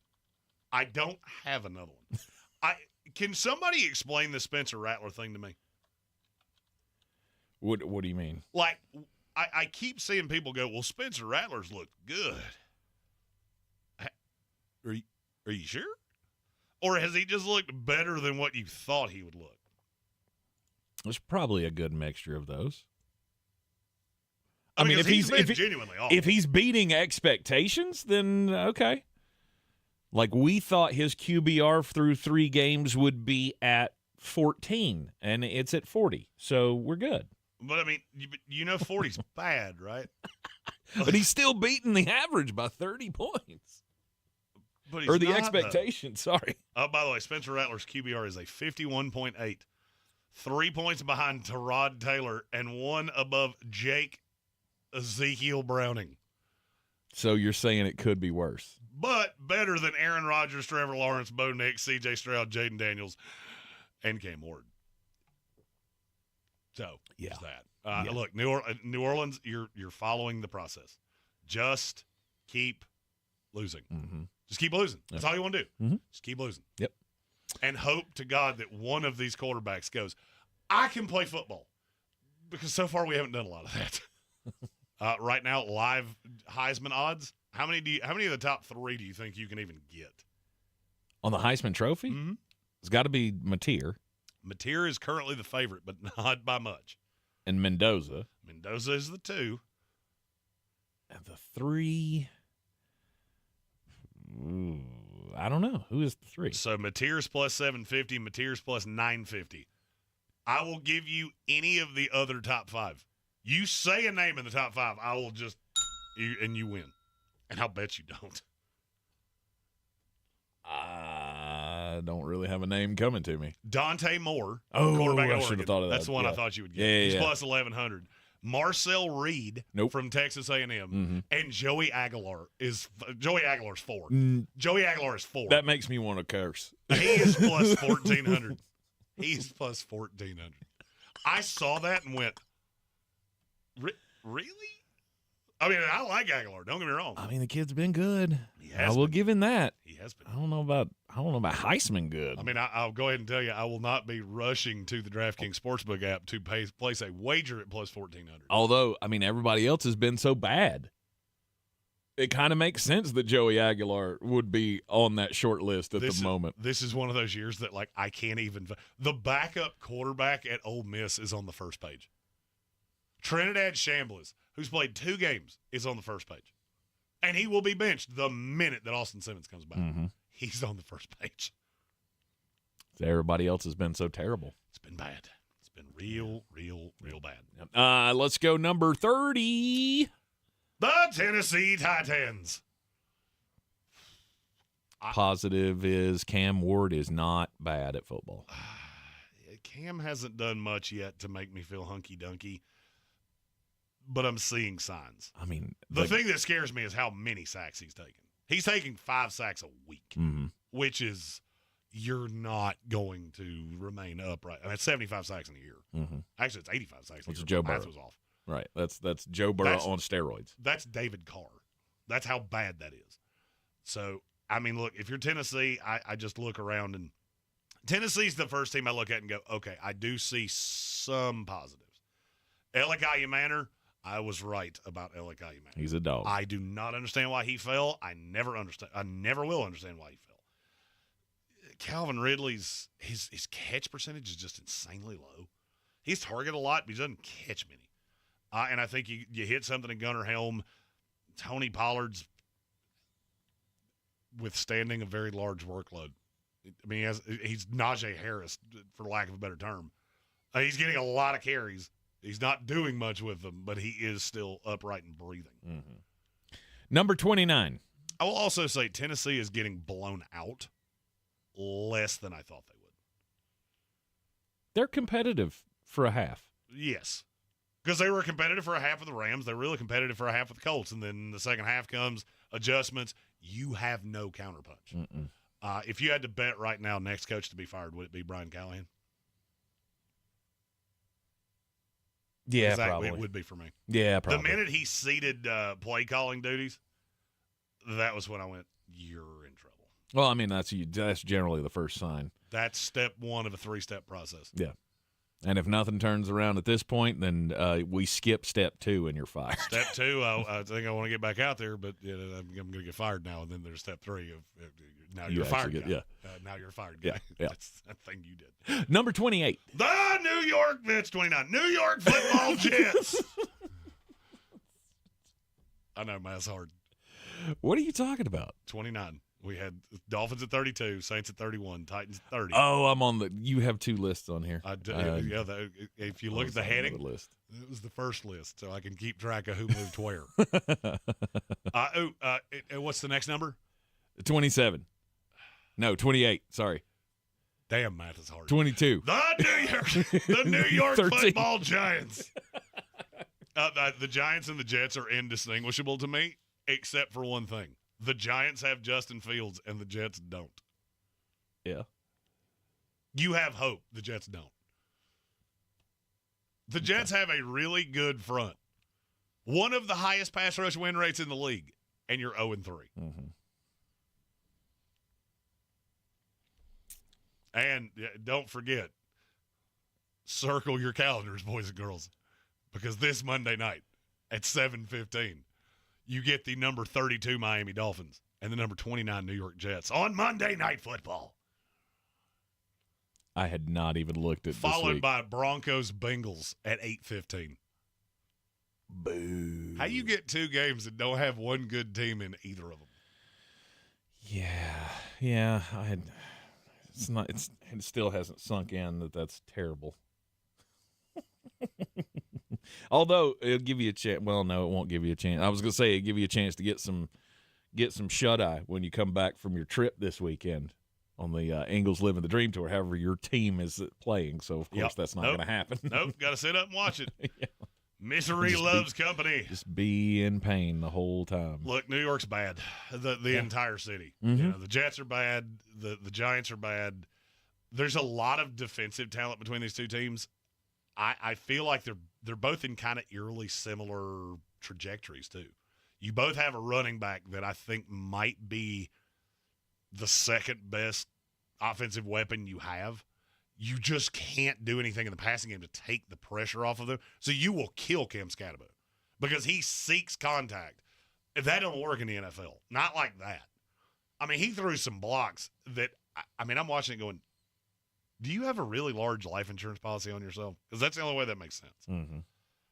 Breece Hall has shown to be good. The offensive line has blocked well. But I have no fear of the passing game. I think the Jets are better off with Tyrod Taylor. I've watched every snap of 3 games, and it's just it's not good. And the Giants are already making the switch. That was announced earlier today, just about an hour or so ago, that the Giants are making the switch. Russell Wilson going to the bench. Jackson Dart will get the start this week against the Chargers in a 1:00 game on Sunday. If they're smart, Russell Wilson will be headed to the unemployment line. Having him on that roster doesn't do squat for you. You are in the Sportsocracy, and this is ESPN Asheville 92.9 FM, 880 AM and 1400. We return on a Power Rankings Tuesday next. The biggest headliners in live music shared this stage. At our 2025 iHeartRadio Music Festival, presented by Capital One. Jelly Roll! Hi, this is Ed Sheeran. Hi there, this is Bryan Adams. Make some noise for Tate McRae. Hey, I'm Sammy Hagar. Mariah Carey. Hey, this is Doodles from The Offspring. We have Maroon 5, good evening. Hey, this is John Fogerty. It's your girl, Glorilla. The iHeartRadio Music Festival. Get ready to relive the once-in-a-lifetime moments, starting October 2nd, only on Hulu. I'm Mark Starling, and this Medical Minute is brought to you by Harris Regional Hospital. September marks Prostate Cancer Awareness Month, a time to highlight one of the most common and often silent health risks facing men today. Prostate cancer is one of the most frequently diagnosed cancers among men, but the good news is that with regular checkups, it can be detected early when treatment is most effective. Many men won't notice any symptoms in the beginning, which is why screenings and open conversations with your healthcare provider are so important. Screening is simple. Tools like the PSA blood test and routine physical exams can help monitor changes in prostate health over time. Risk also increases with age, family history, and even race, with African American men facing an even higher chance of developing the disease. During Prostate Cancer Awareness Month, we encourage men, especially those over 50 or earlier, if you have a family history, talk with your provider about screening options. Taking a proactive step today can protect your long-term health and give you peace of mind and support the people who care about you. This has been your Medical Minute from Harris Regional Hospital. Hey everybody, Daniel Jeremiah here. And I'm Bucky Brooks. On Move the Sticks, we take you inside the game, from breaking down college prospects and NFL rookies to evaluating team building philosophies, coaching trends, and how front offices construct winning rosters. We study the tape, talk to decision makers, and give you a perspective you won't find anywhere else. Listen to the Move the Sticks podcast on America's #1 podcast network, iHeart. Follow the Move the Sticks podcast and start listening on the free iHeart Radio app today. Bear Smokehouse Barbecue in Asheville has 2 things that all Sportsocracy fans crave: bold flavors and big portions. Oh yeah, and they've got the balls. Bear's famous bear balls are packed with mac and cheese, pulled pork, cornbread, and deep fried and then topped with bacon and cheese sauce. This is the place to be. Live music on Saturdays and the first Sunday of every month. They partner with the Guitar Bar to host Mr. Jimmy's Barbecue Blues. Bear Smokehouse Barbecue in downtown Asheville and South Asheville. I'm Coley Duffy. I'm Cody Ward. And we're the Chainsaw Brothers. Actually, we're cousins. A few days after Helene, we was in the driveway having a couple beers, waiting on the power to come back on. And we heard so many people calling, needing trees removed, and couldn't afford it. So I called my dad to borrow a chainsaw, and over the next few months, we cleared trees for our neighbors. Our business was born out of wanting to help Western North Carolina get back on our feet. We are fully insured and licensed. We keep our promises, meaning if we say we're going to be there, we'll be there. In these parts, we live how we were raised. When you call the Chainsaw Brothers, you're not a customer, you're family. We're good at what we do, and we do it for a reasonable cost. For all your chainsaw needs, call the Chainsaw Brothers. 828-316-1013. Or find us on Facebook. See how we treat our family. Are you still covered up with storm damage and debris? Call us about our daily rates at 828-316-1013. That's 828-316-1013. We're the Chainsaw Brothers, and with our neighbors, we are Western North Carolina strong. Woohoo!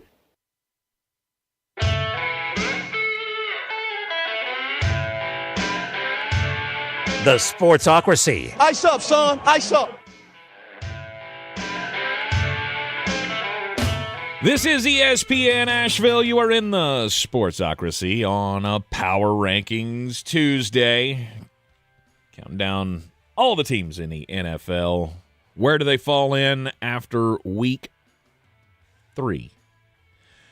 At number 27, the Dallas Cowboys. Down 4 spots from last week. Oh, Dallas is not good. You lose to the Chicago Bears. That'll do it every time. And that schedule is gruesome. But you got to say something positive about the Dallas Cowboys. It's 3 weeks closer to over than it was the last time we talked about this. That was good. I am quite positive they are not good at the football. How about that? Does that fit the narrative? CeeDee Lamb's going to be out for 4 weeks. Yes. It looks like. Yeah, I think that's all we need at this point. Our number 1 receiver is George Pickens. It gets more fun when you go. Your number 2 receiver is Tolbert. Jalen Tolbert.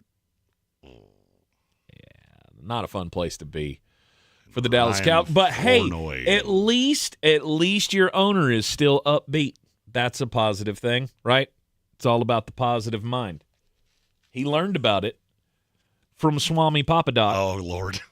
Oh, here we An are. easy journey to other planets. Oh, Lord. I was afraid this was going to happen at some point today. I'm sure there's a lovely proverb in here that Jerry Jones you don't have one? I figured you had one. Reading over in his mind, just staying positive. We're going to make the playoffs. Everything's going to be fine. We got 6 players for 1. Now I'll take 6 players over 1 any day. Okay. Good luck to you. Well, that's the thing about being with the Dallas Cowboys.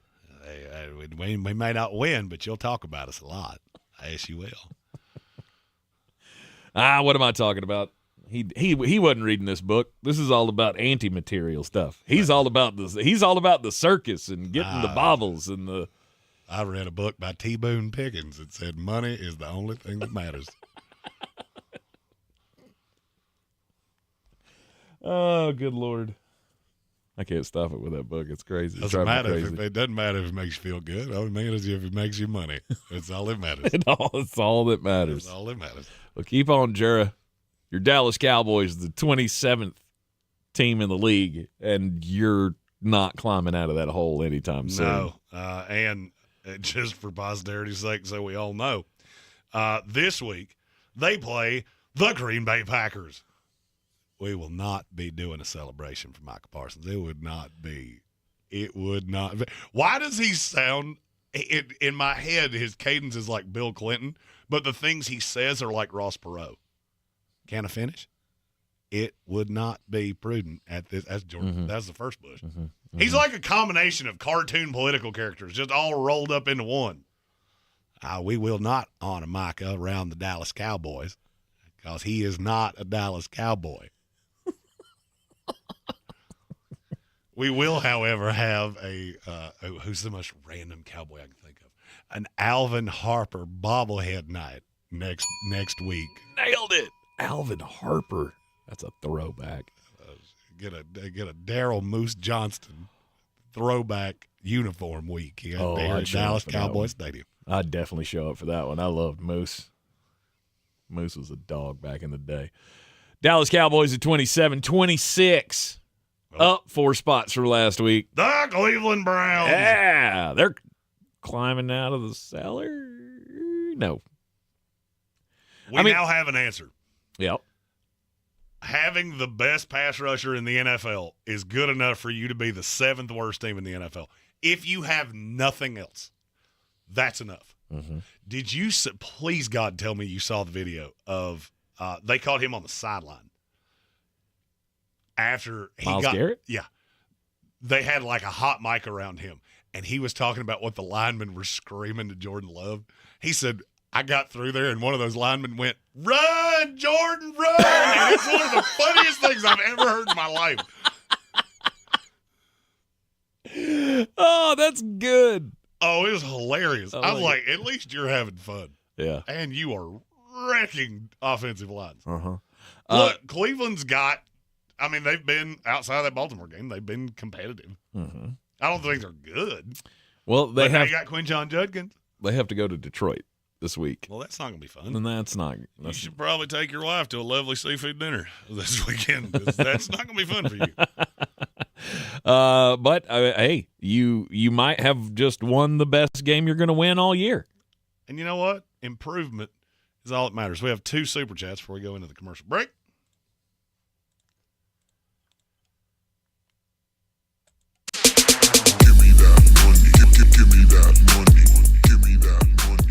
Like that dude waiting on the bus that I saw earlier. Like, come on! Do it! I need to get there! You heard me click it, did you not? Hey, look, it's a separation. It's a division of labor here. When I click buttons, they work. On your side, we wish for the best. Yeah, that's right. It's not your fault, but the way it be. Colin, is it just me or is Marlon Humphrey a very overrated quarterback? And guess his PFF grade through the first 3 games of the season. Falafeling hilarious. Now I'm curious what his PFF grade is. 6. I'm gonna say it's not. I'm gonna say it's not good. No, it's most certainly can't be good. He wouldn't have said it that way if it was good. All right, do we have another one? We do.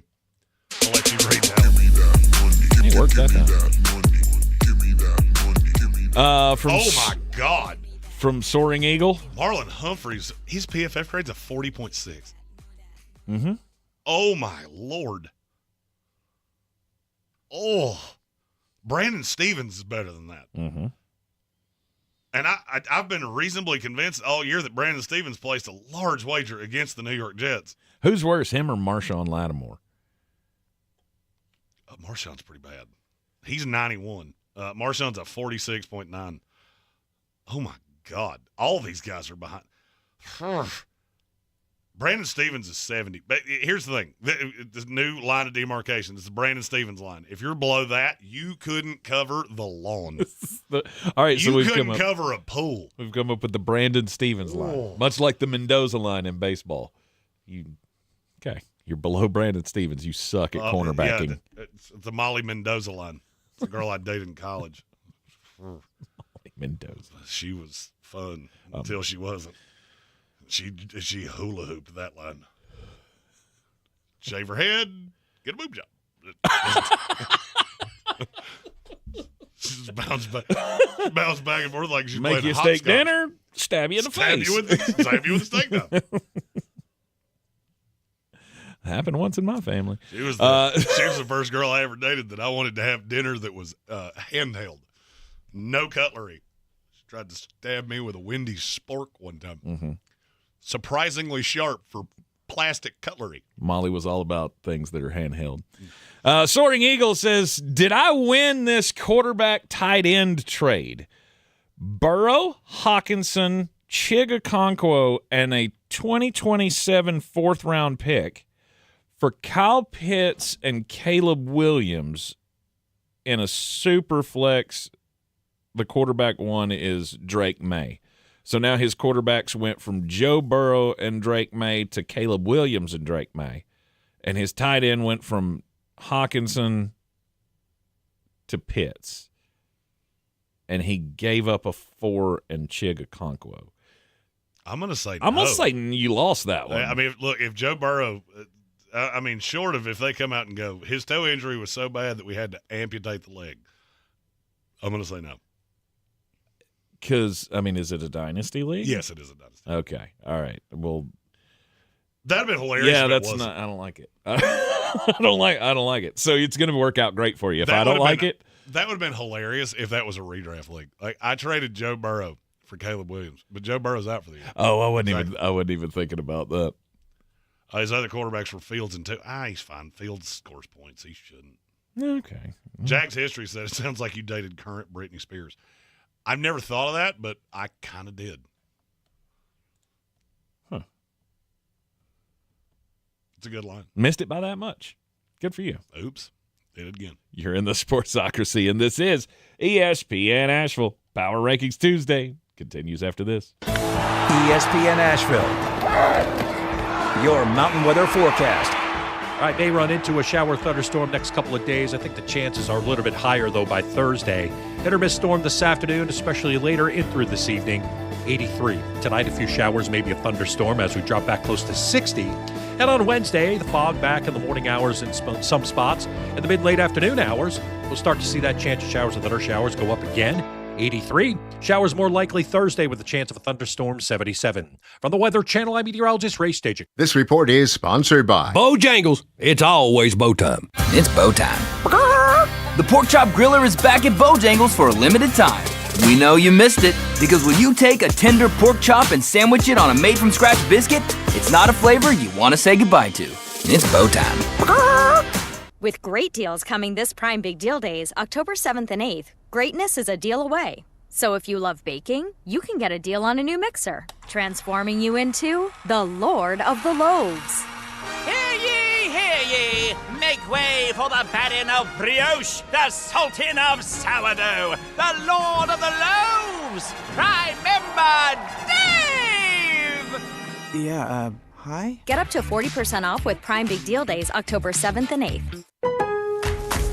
It's Pro Savings Days at Lowe's. Get up to 35% off select major appliances and save an additional $1,000 when you buy 4 select LG major appliances. Plus, get a free DeWalt 20-volt max 5 amp-hour battery when you buy a select DeWalt 20-volt max tool. Get the job done for less at Lowe's. We help. You save. Valid through 9/26. Selection varies by location. While supplies last. See associate or Lowe's.com for more details and qualifying items. The free iHeartRadio app makes your car radio jealous. Live radio presets, lyrics for songs, and the most podcasts on the planet. Plus, it all fits in your pocket. Your car radio can't do that. Make sure the free iHeartRadio app is on your smartphone now. The #1 app for radio. At Ingles, whether we're celebrating Friday night rivals, televising college basketball games, bringing the Fan Fest to semi-pro soccer, or taking you out to the ball game at your minor league park, it's all in the bag. Ingles, low prices, love the savings. Selling your home? Don't settle for average. Our real estate team at Clarissa Sells WNC and eXp Realty offers Zillow Showcase, an exclusive AI-powered listing experience available to just the top 10% of all listings in our area. With immersive media, cutting-edge design, and elevated marketing, Showcase listings, they go pending quicker and sell for up to $9,000 more than standard listings. Ready to stand out in a crowded market? Give our team a call today, 828-774-6343, because your home deserves the spotlight. Almost 1 year ago, Bear's Smokehouse Barbecue became the home of World Central Kitchen and served over 1.5 million meals to folks who needed it after Hurricane Helene. On Saturday, September 27th, from 7 to 11 a.m., Bear's Smokehouse Barbecue invites everyone to rise and brunch. A chance for us to reflect and reconnect over some hearty breakfast bowls and mimosa flights. Saluting our collective resilience and generosity, Bears knows the best is yet to come. Get your tickets today at bearsbbq.com. This is J.W. Whitley, General Manager at Parks Ford of Hendersonville. Our value of commitment. Committed to you as our customers and the community that we serve. To do better, be better every day. That's the Parks Promise. Experience the Parks Promise today at parksfordhendersonville.com.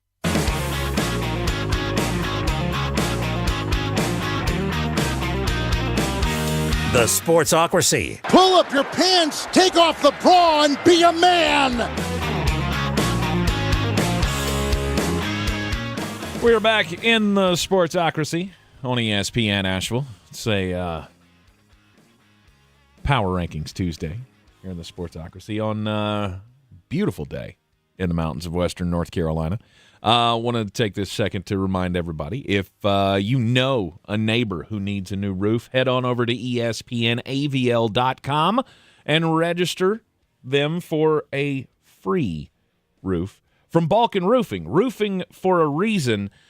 It goes on, registration is open all month long, and if you know somebody, if you need a new roof and can't afford to do it yourself, we got a lot of tarps on roofs still because of Hurricane Helene last year, and Balkan Roofing wants to help out. So you know somebody who's in need, you can nominate them for a free roof from Balkan Roofing right now at ESPNAVL.com.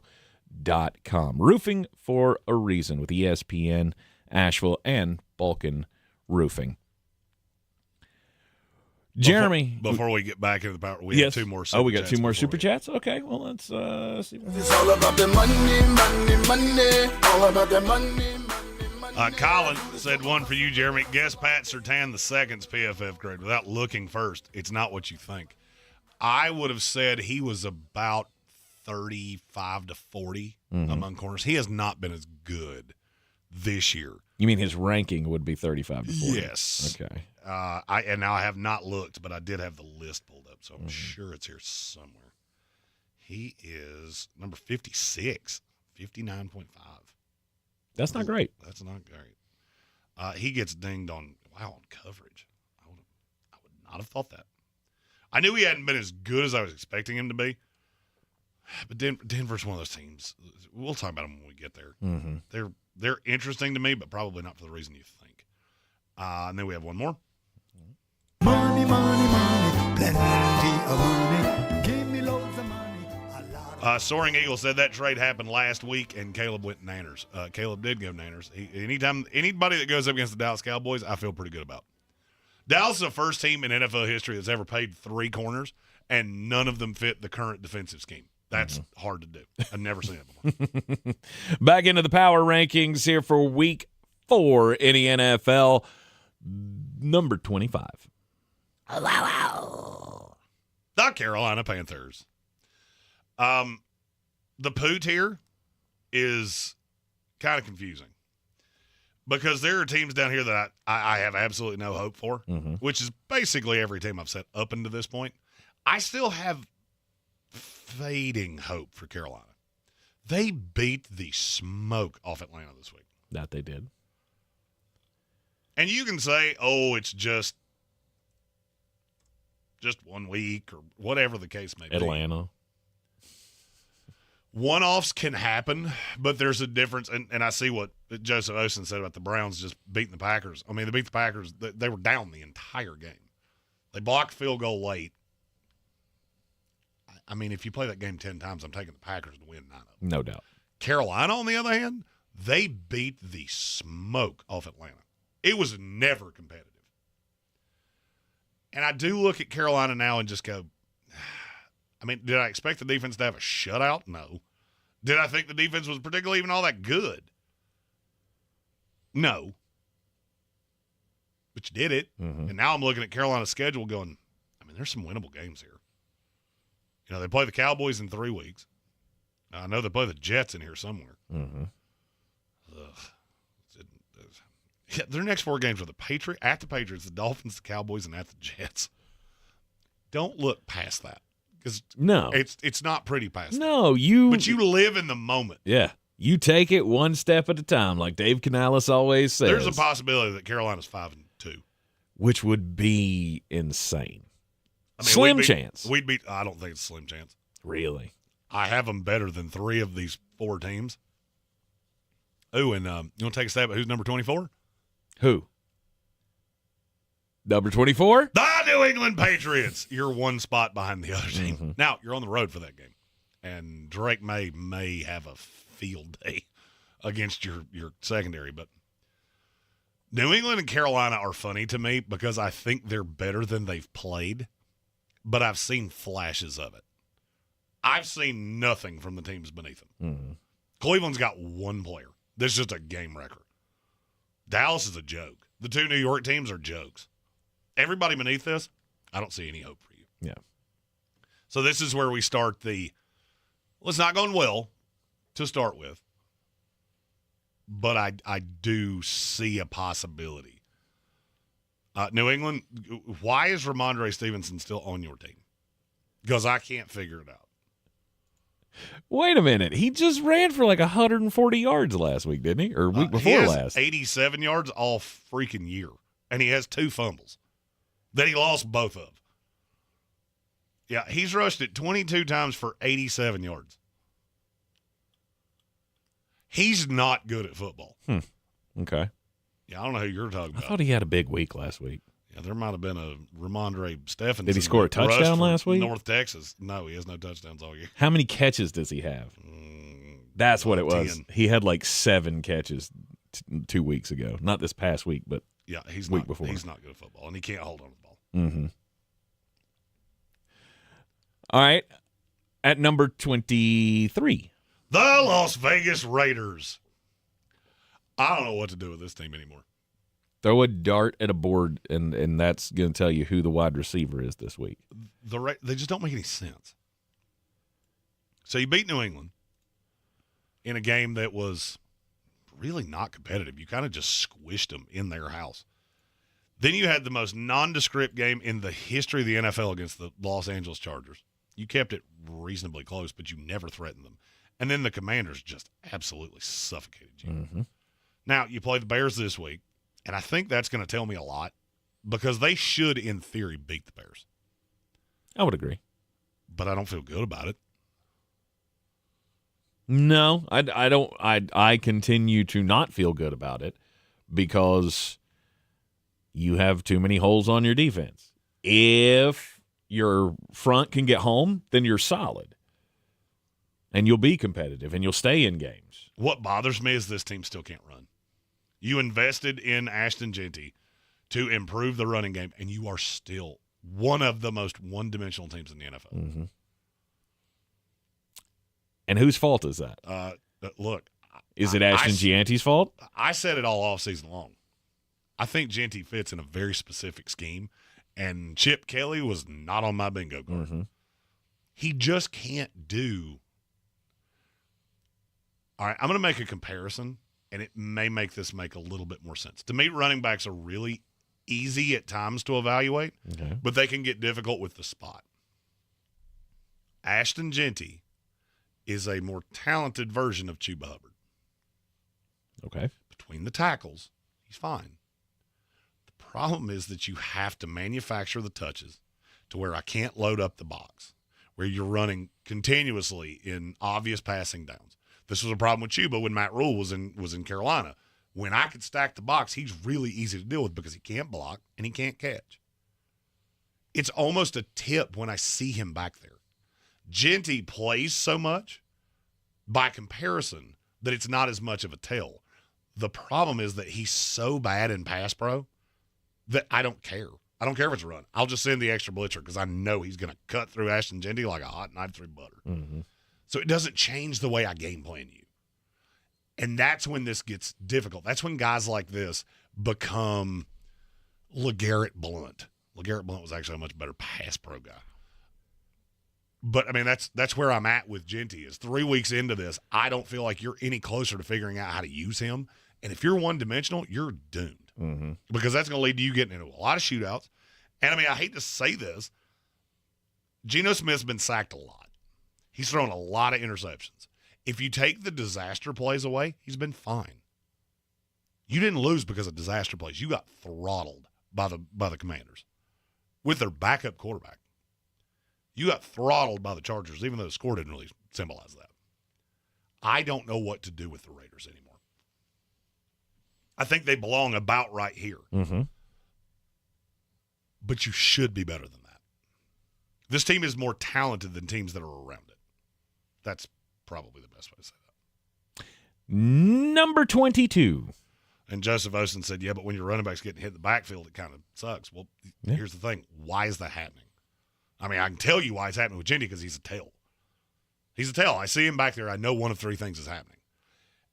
And so it's one thing when you get a guy, and I'm trying to think of one of these off the top of my head. I'm trying not to use the same examples all the time. It's one thing if a guy can't block, but he can catch. Because I can't send that extra guy. Because what if he leaks out, now he's in the open field, and now it's individual one-on-one matchups downfield. Ashton Jeanty couldn't catch a cold in the freezer if you doused him in water. Right. There's no threat. So I can keep sending those guys. So you got to develop the Trey Tucker. You got to develop Bowers across the middle, who at times you completely forget he's on this team. You've got to penalize teams for bull rushing you the way that the Raiders are getting bull rushed. You can't do that with Jeanty. I mean, that's why they're playing Dylan Lobby, because they're looking around going, this is the only guy on the team that can catch. Mm-hmm. And he's a tiny guy. I love Lobby, but he's Darren Sproles, for lack of a better word. He can't block to save his life. He tries, but he's little. And so you see Lobby out there, and you go, cool, it's a pass. And now I can send exotics to different gaps, and Geno Smith has struggled with that his entire career. The build of the Raiders is weird. It's just a weird build. And if you're not going to use Brock Bowers the way you did last year, it's going to continue to be weird. Las Vegas Raiders down 4 spots from last week to 23. That brings us to number 22. The Houston Texans. Ooh. Oh, how the mighty have fallen. I mean, wow. It just gets more concerning. They're not good. By the week. They're not good. I don't know how else to say it. They're not good. You watch them on film, and it is comical how bad they are. They genuinely don't do anything well. They rush the passer well. But even this defense that we thought was supposed to be so good, there are huge gaps at times with Houston. Mm-hmm.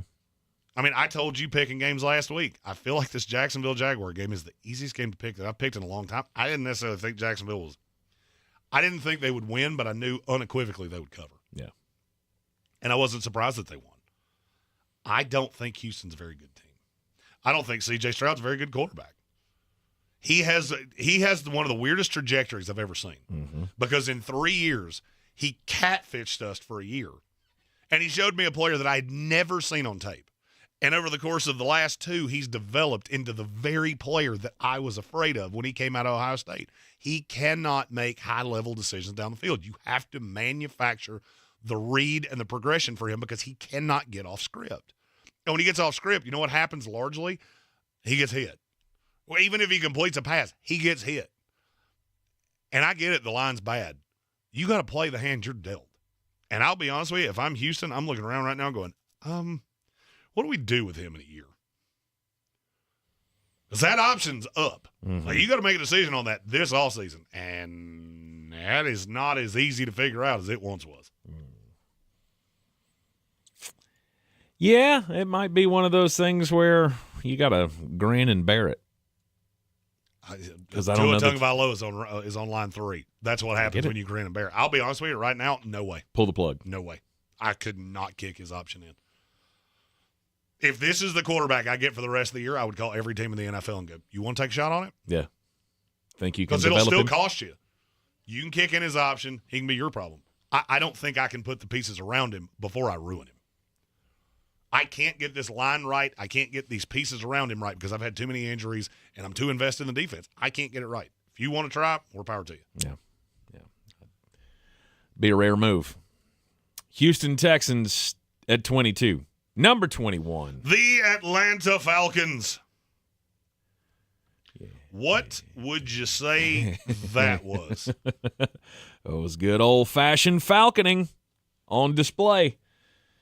You got a chance at a crush spot. Should have been. Mm-hmm. It made sense in my head. I've got a defense that you can't block. I've got weapons that you can't cover. And I didn't see any of it. Nope. On Sunday. Nope. None of that played out. Nope. Tip of the cap to Carolina for whatever they did, whatever deal with the devil that they made to make that happen, to get their first shutout in 5 years. But it was an absolute, utter domination. Your defense was bad. Your offense was comically predictable. You couldn't field kicks. You couldn't do the most basic of things.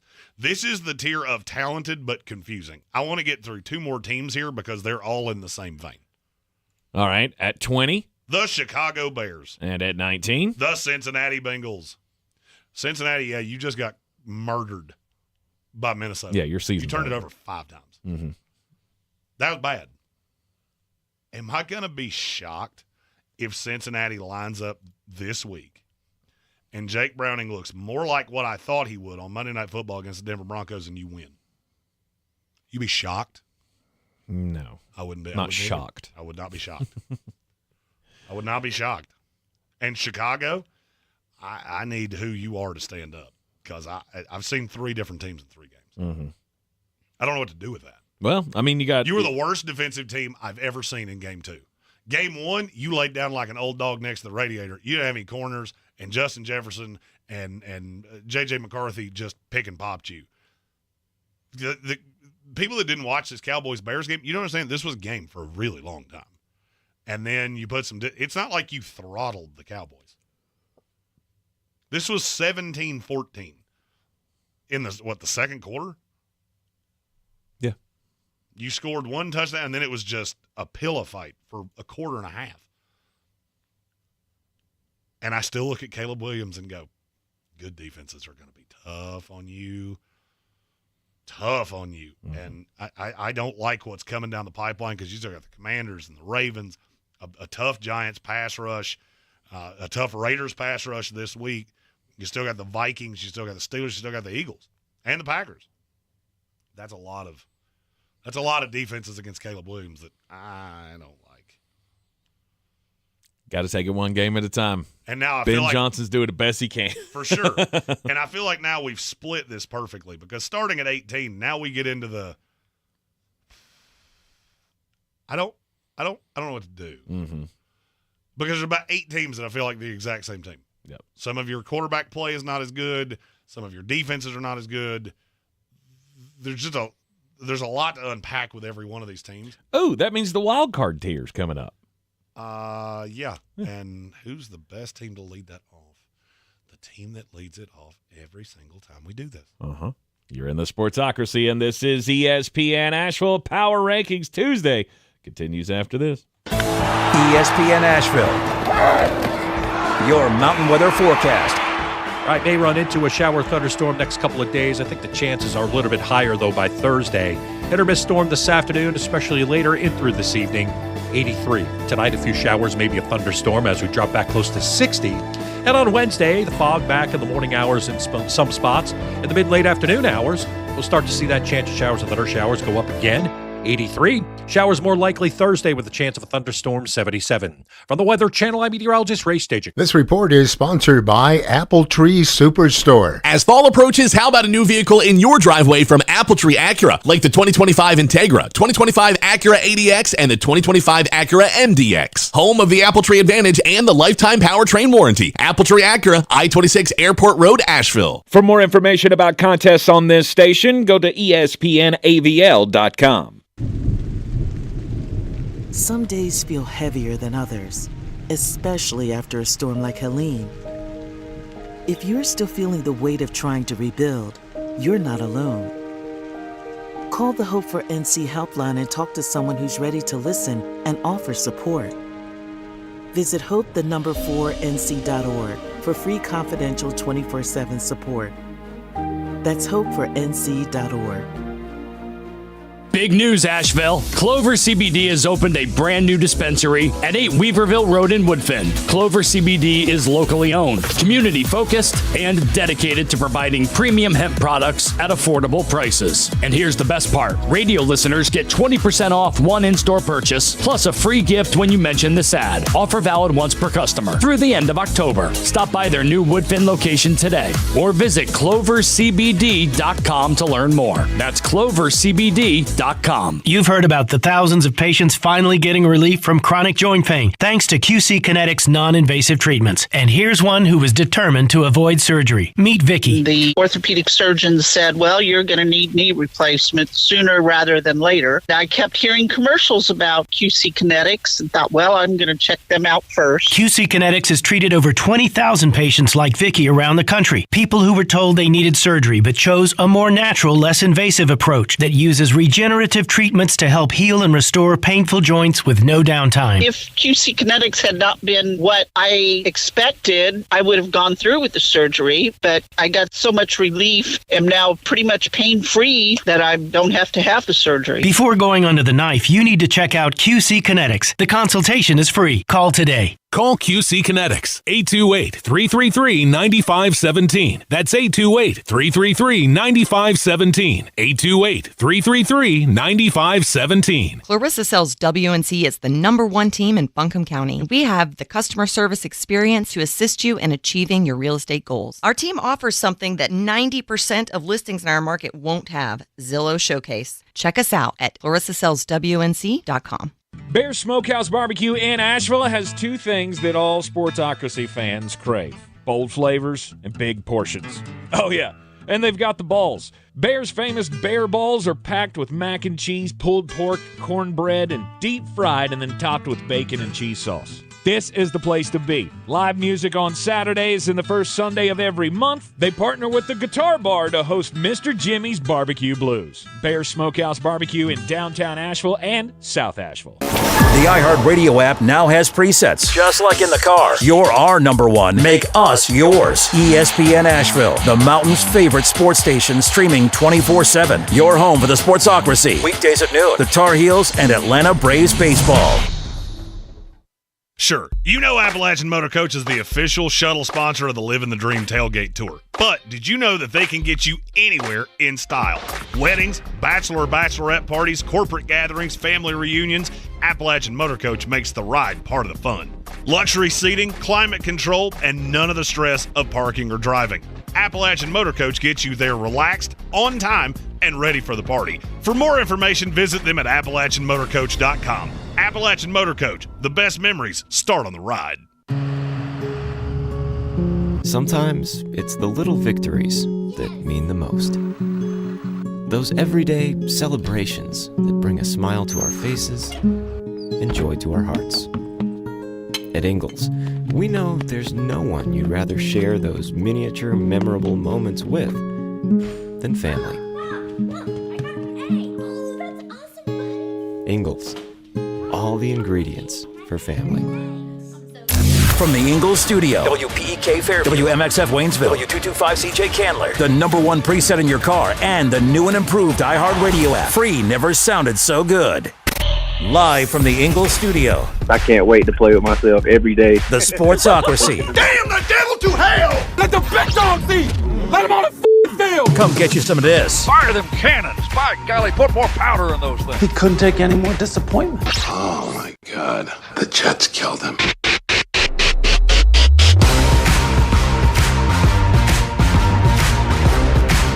It is ESPN Asheville, 92.9 FM, 880 AM and 1400. The Sportsocracy is heard everywhere you go on the iHeartRadio app. Seen everywhere on YouTube. Just go to thesportsocracy.com, click that live video link, subscribe to the channel, join us in the chat for Power Rankings Tuesday. Yeah, we got the top half of the league here in the last hour of the program. Earlier today, we've already been over the breaking news of the day. Mike Gundy got fired at Oklahoma State. We have more breaking news. Oh, okay. All right. More breaking news as well. Let's see what's in store now. The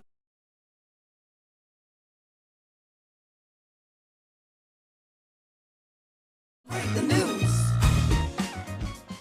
It's from our Adam Schefter. The Houston Texans have released C.J. Gardner-Johnson.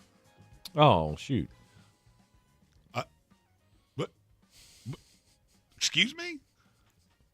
That's surprising to me. I mean, is he no good? Has he become a liability? Here's a better question. Has he become a problem? Well, I mean, he's always a problem. He's a complete head case. Right. And we can put up with head cases as long as you're playing well. But if you're not playing well. I mean, he was fine. Was he? Okay. I mean, I don't think he was the problem. I mean, the problem was that Derek Stingley for the first 3 weeks of the season hadn't been able to cover a desk lamp. That's been a bit of a problem. Mm-hmm. And your offensive line couldn't block me. Houston's a weird team. Should be more to that story. Although, be careful what you ask for. The last time we wanted more about a story in Houston, we got way more than we wanted to know. So, there was that. Also, we had the breaking news earlier that the Giants have given up on Russell Wilson. They're turning it over to Jackson Dart this week. We didn't do a breaking news for this, but just before the show came on today, we also saw the news that the Tampa Bay Buccaneers are expecting to be without Mike Evans for 3 to 4 weeks now, which means we're coming back to earth, gang. We're coming back to earth. We're 3-0 right now. No Mike Evans for 3 weeks, and you got 3 tough games on the schedule. Yeah, as a bad time. It's a bad time to have that happen. Yes, indeed. But you are not the first of the "Are you good?" tier. We shouldn't even be close to the first of the "Are you good" tier. No, we're going to talk about you. At number 18 on the Week 4 power rankings, the Pittsburgh Steelers. Yeah. I don't know. What do you mean you don't know? Because they're not good. Pittsburgh's not good, and to me, it is so unbelievably damn obvious. You struggled with the Jets. You played a New England team that I really don't understand. Now you're going to, is it Spain or Ireland? Ireland. Against Minnesota. I don't know what to do with this team. Because I don't think you're good. I don't think your defense is good. Mm-hmm. I don't think there's really anything about you that's good. But you're so much better coached than some of these other dregs that you're going to keep beating them. You're going to beat the Browns. You're going to beat the Bengals. You're going to beat the Bengals again, the Bears, and the Dolphins. I mean, this Pittsburgh Steelers team is the 9-8th 9-8 team in the history of 9-8 teams. They'll do it again. It's just going to be super ugly this time. And Aaron Rodgers is not a great NFL quarterback at this point. Well, we knew this. He can play in spurts. Right? Week 1 looked really good. It really helps when you're throwing to receivers where there's not a corner in the frame. It does. It does. I mean, it looked like preseason-ish action, but you shouldn't expect that every week. And anybody who bought into that and thought that was what they were getting every week, I feel sorry for you. Pittsburgh is where they have been forever, right in the middle of the league. And now we have an addition that I feel like has to live with Pittsburgh forever. At number 17. The Denver Broncos. Who is the worst quarterback in the league? Statistically? Bo Nathaniel Nix. I just wanted to give you the opportunity to say it. Are you starting to see it my way? Well, I've never thought he was great. It's borderline comical. Are you really shocked that teams had a full offseason to digest Bo Nix? And it's not hard to figure out. When you're telling me that he's throwing to Cortland Sutton and Marvin Mims and Evan Ingram and Pat Bryant and Adam Troutman, the only guy in that offense that looks like they have any pop whatsoever is Troy Franklin. And Troy looks pretty good. Mm-hmm. But he's playing out of the slot, and that is always a tell on mediocre quarterbacks when they start leaning on tight ends and slot guys. It means they're not seeing the field well. And he's not. Mm-hmm. The game sped up from year 1 to year 2 for Bo Nix, and it is so unbelievably obvious. The crazy part, they're running the ball well. Like J.K. Dobbins has been an asset. Mm-hmm. And now you got Cincinnati, Philadelphia, Houston, Kansas City, Washington, Green Bay. There are a lot of losable games on the schedule for Denver. But I look at them much the same way I look at Pittsburgh. The AFC's not very good. I think you are gooder than the bad of the AFC. And so you're going to go 8-9, 9-8. You're going to contend for a playoff berth, and you're going to keep riding this Ferris wheel with Bo Nix. This is why you don't take a quarterback to take a quarterback. Yeah. I don't think anybody can watch him right now and go, that's a franchise quarterback. That's a dude. That's the same as Daniel Jones and Baker Mayfield before Tampa Bay and on down the list. You are a product of your surroundings. Mm-hmm. If the receivers are better, he would look better. They're not. Is there any hope to you? I know I already know the answer to this, but I got to ask the question. Is there any hope to you that there are 2 losses on the season? Week 1, you can have, I can give you a break on a bad week 1.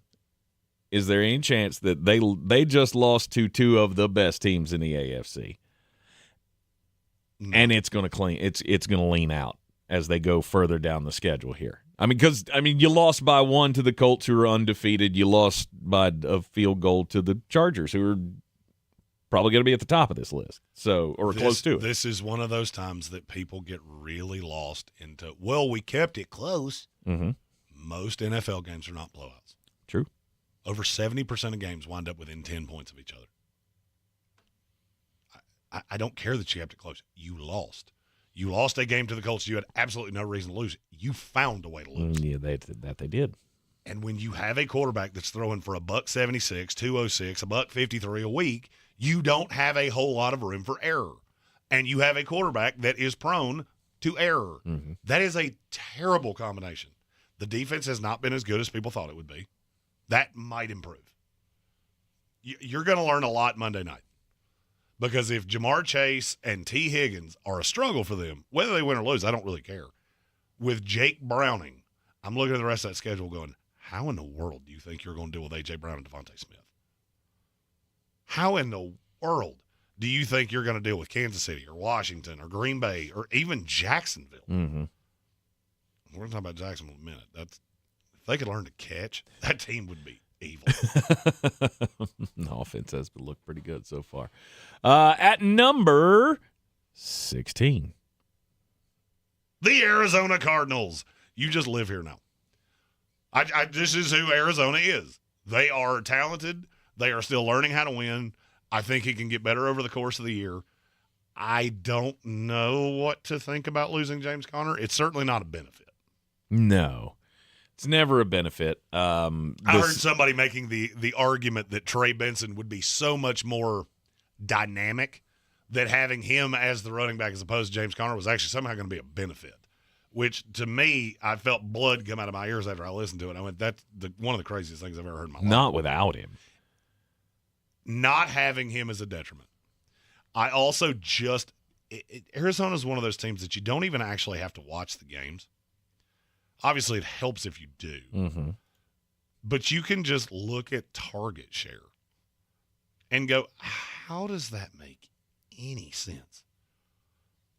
Who leads this team in targets? McBride. Correct. Who's 2?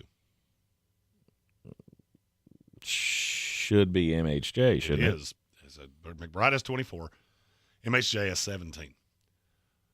Give me any of the next 3. And I'll forewarn you, this makes no sense whatsoever. Is Greg Dortch still on this team? He is. He has 4 targets. He's got all 4 of them for 12 yards. He's a dog. Tip Raymond also has 4 targets. He's caught Tip Raymond for 18 yards. Mm-hmm. This is the dunkiest team I think I've ever seen in my life. Trey Benson is 3. James Conner is 4. Michael Wilson is 5. That doesn't make sense, considering Trey Benson's snap share has been pretty low. You're just not pressing the ball down the field, and I don't understand why. Look, I don't love Michael Wilson. I don't love Zay Jones. I don't love Elijah Higgins. I don't love Tip Raymond. I don't love Greg Dortch. That doesn't mean that you can just play horizontal football and think that it's going to work. You have 2 really good targets that should be propping up everybody else, and they're not. And I don't get it. I watch them, and I just don't get it. And what Joshua Penix just said, the offensive line outside of Paris Johnson Jr. is struggling, and Drew Petzing is drunk. And that's what I keep coming back to. Petzing's drunk. That your offensive coordinator does not appear to understand how to call a game in the NFL. Because he can – one of the big things about being a coordinator in this league is being able to take chicken excrement and turn it into chicken salad. He cannot do that. Mm-hmm. He turns chicken salad and brings a chicken in to dew on it. He turns chicken salad into chicken excrement, which is hard to rationalize. It is. And that's why they don't move. I think you are better than this. And you translate directly to the team at 15. At number 15. The Jacksonville Jaguars. If they could catch, they would be evil. Mm-hmm. I do not know why they can't. I don't get it. I don't understand it. I have watched it, and it is – I am actually impressed with Jacksonville doing the things that I didn't think they could do. Meanwhile, they really struggled with the most basic of things. This team should be 3-0. They should be 3-0 with a game against the 49ers this week that I think they're better than San Francisco. Yeah. Okay. But you cannot do the most basic of things. Well, I mean, just looking at the stat line here, Brian Thomas has been targeted. 25 targets and 7 receptions. Right. That is borderline criminal. You could but here's the target thing. Brian Thomas Jr. with a cannon, and he would catch more than that. Really, though? I mean, is this on Kyler for not putting him in the spot, or is it on him for dropping it? Trevor, not Kyler. Or, sorry, Trevor. That's what I meant. Here is what I am chalking this up to. I know we have several Jag fans that listen to this show, and maybe they can explain better than I can. Mm-hmm. I am chalking this up to this is a very different offensive scheme than what you're used to, and they are not comfortable in it yet. Jags history just said that the Jaguars have led the league in drops since 2021. You're right, but a lot of those guys are not here anymore. Evan Ingram was the drop master. He's not here anymore. This should have improved, especially in this offense. And I think it's going to. Mm-hmm. I think it's going to improve. And your 2-1 should be 3-0 with it as bad as I think it's going to get. This should get better. I am putting some faith into Jacksonville. They have a rather daunting next month. As they play San Francisco this week, then they play what very well could be a desperate Kansas City team on Monday Night Football the following week. Then you go Seahawks Rams before the schedule kind of lightens up. Ooh. That is awful. I don't like your chances. You have to win one of those games. You need to win 2 of them. You have to win one of them. Yeah.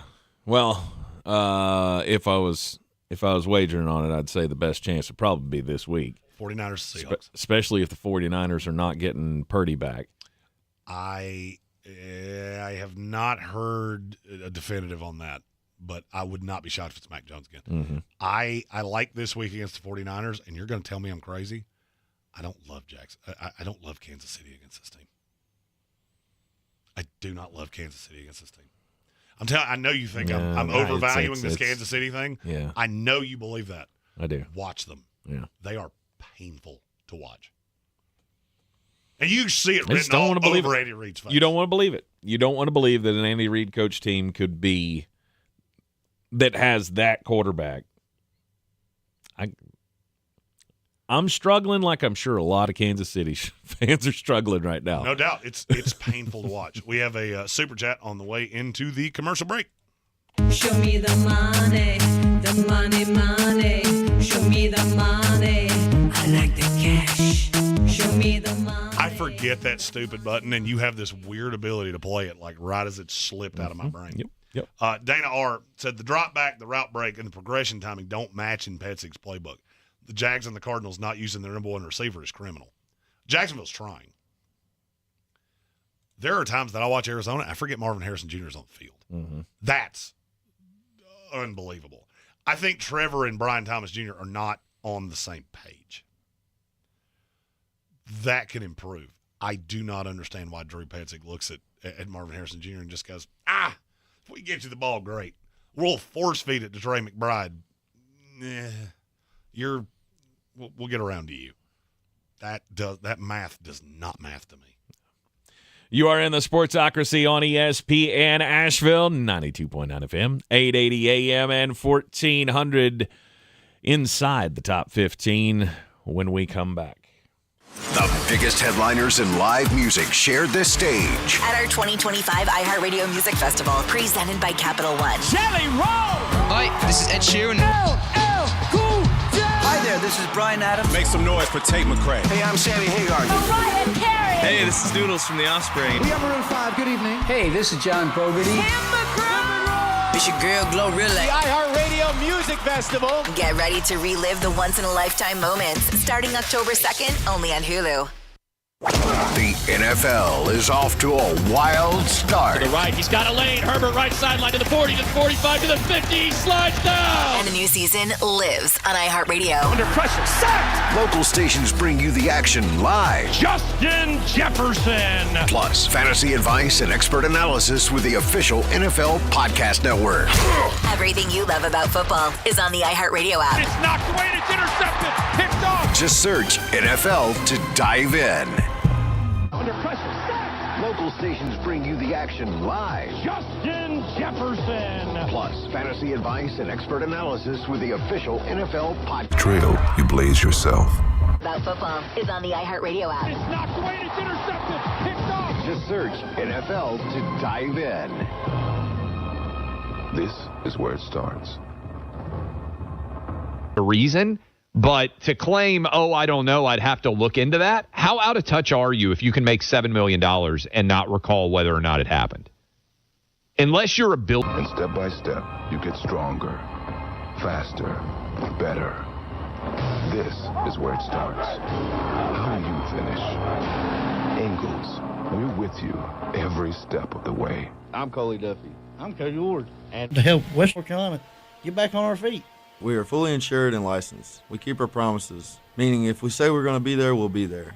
In these parts, we live how we were raised. When you call the Chainsaw Brothers, you're not a customer, you're family. We're good at what we do, and we do it for a reasonable cost. For all your chainsaw needs, call the Chainsaw Brothers. 828-316-1013. Or find us on Facebook. See how we treat our family. Are you still covered up with storm damage and debris? Call us about our daily rates at 828-316-1013. That's 828-316-1013. We're the Chainsaw Brothers, and with our neighbors, we are Western North Carolina strong. Woohoo! Clarissa sells WNC as the #1 team in Buncombe County. We have the customer service experience to assist you in achieving your real estate goals. Our team offers something that 90% of listings in our market won't have, Zillow Showcase. Check us out at clarissasellswnc.com. Almost 1 year ago, Bear's Smokehouse Barbecue became the home of World Central Kitchen and served over 1.5 million meals to folks who needed it after Hurricane Helene.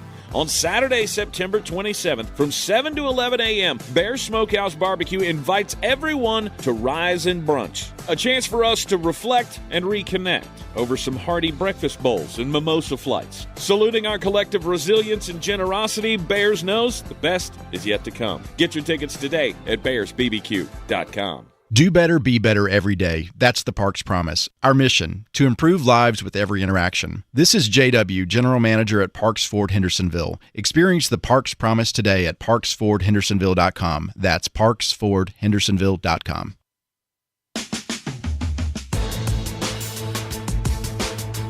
The Sportsocracy. We treat star athletes better because they're better people. That's not fair. Life isn't fair, kiddo. Get used to it. Well, welcome back into a Power Rankings Tuesday here in the Sportsocracy on ESPN Asheville. Listen to us everywhere you go on the iHeartRadio app. Download it for free today from the Play Store or the iTunes. Do they still do iTunes? Is that still a thing? Is that like the Apple? Is that still the Apple thing? I don't do Apple, so I don't know. Are you 400 years old? I'm curious. I'm just asking. Is LimeWire still a thing? Is it no longer a thing and you're making fun of me because it's not a thing, or are you making fun of me because I'm asking if it's a thing? Frankly, I make fun of you for all of it. Is usually the answer.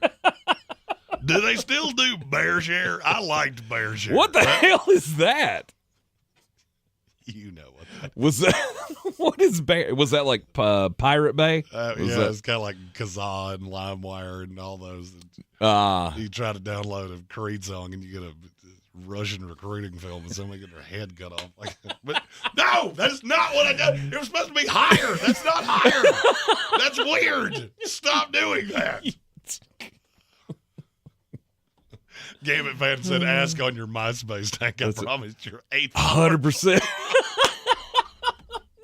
On your MySpace page. Okay. God, I do miss MySpace. You keep your friends in line like, oh, you want a FAFO? Cool. You go from 2 to 7. Down the list. Daryl. How'd that make you feel?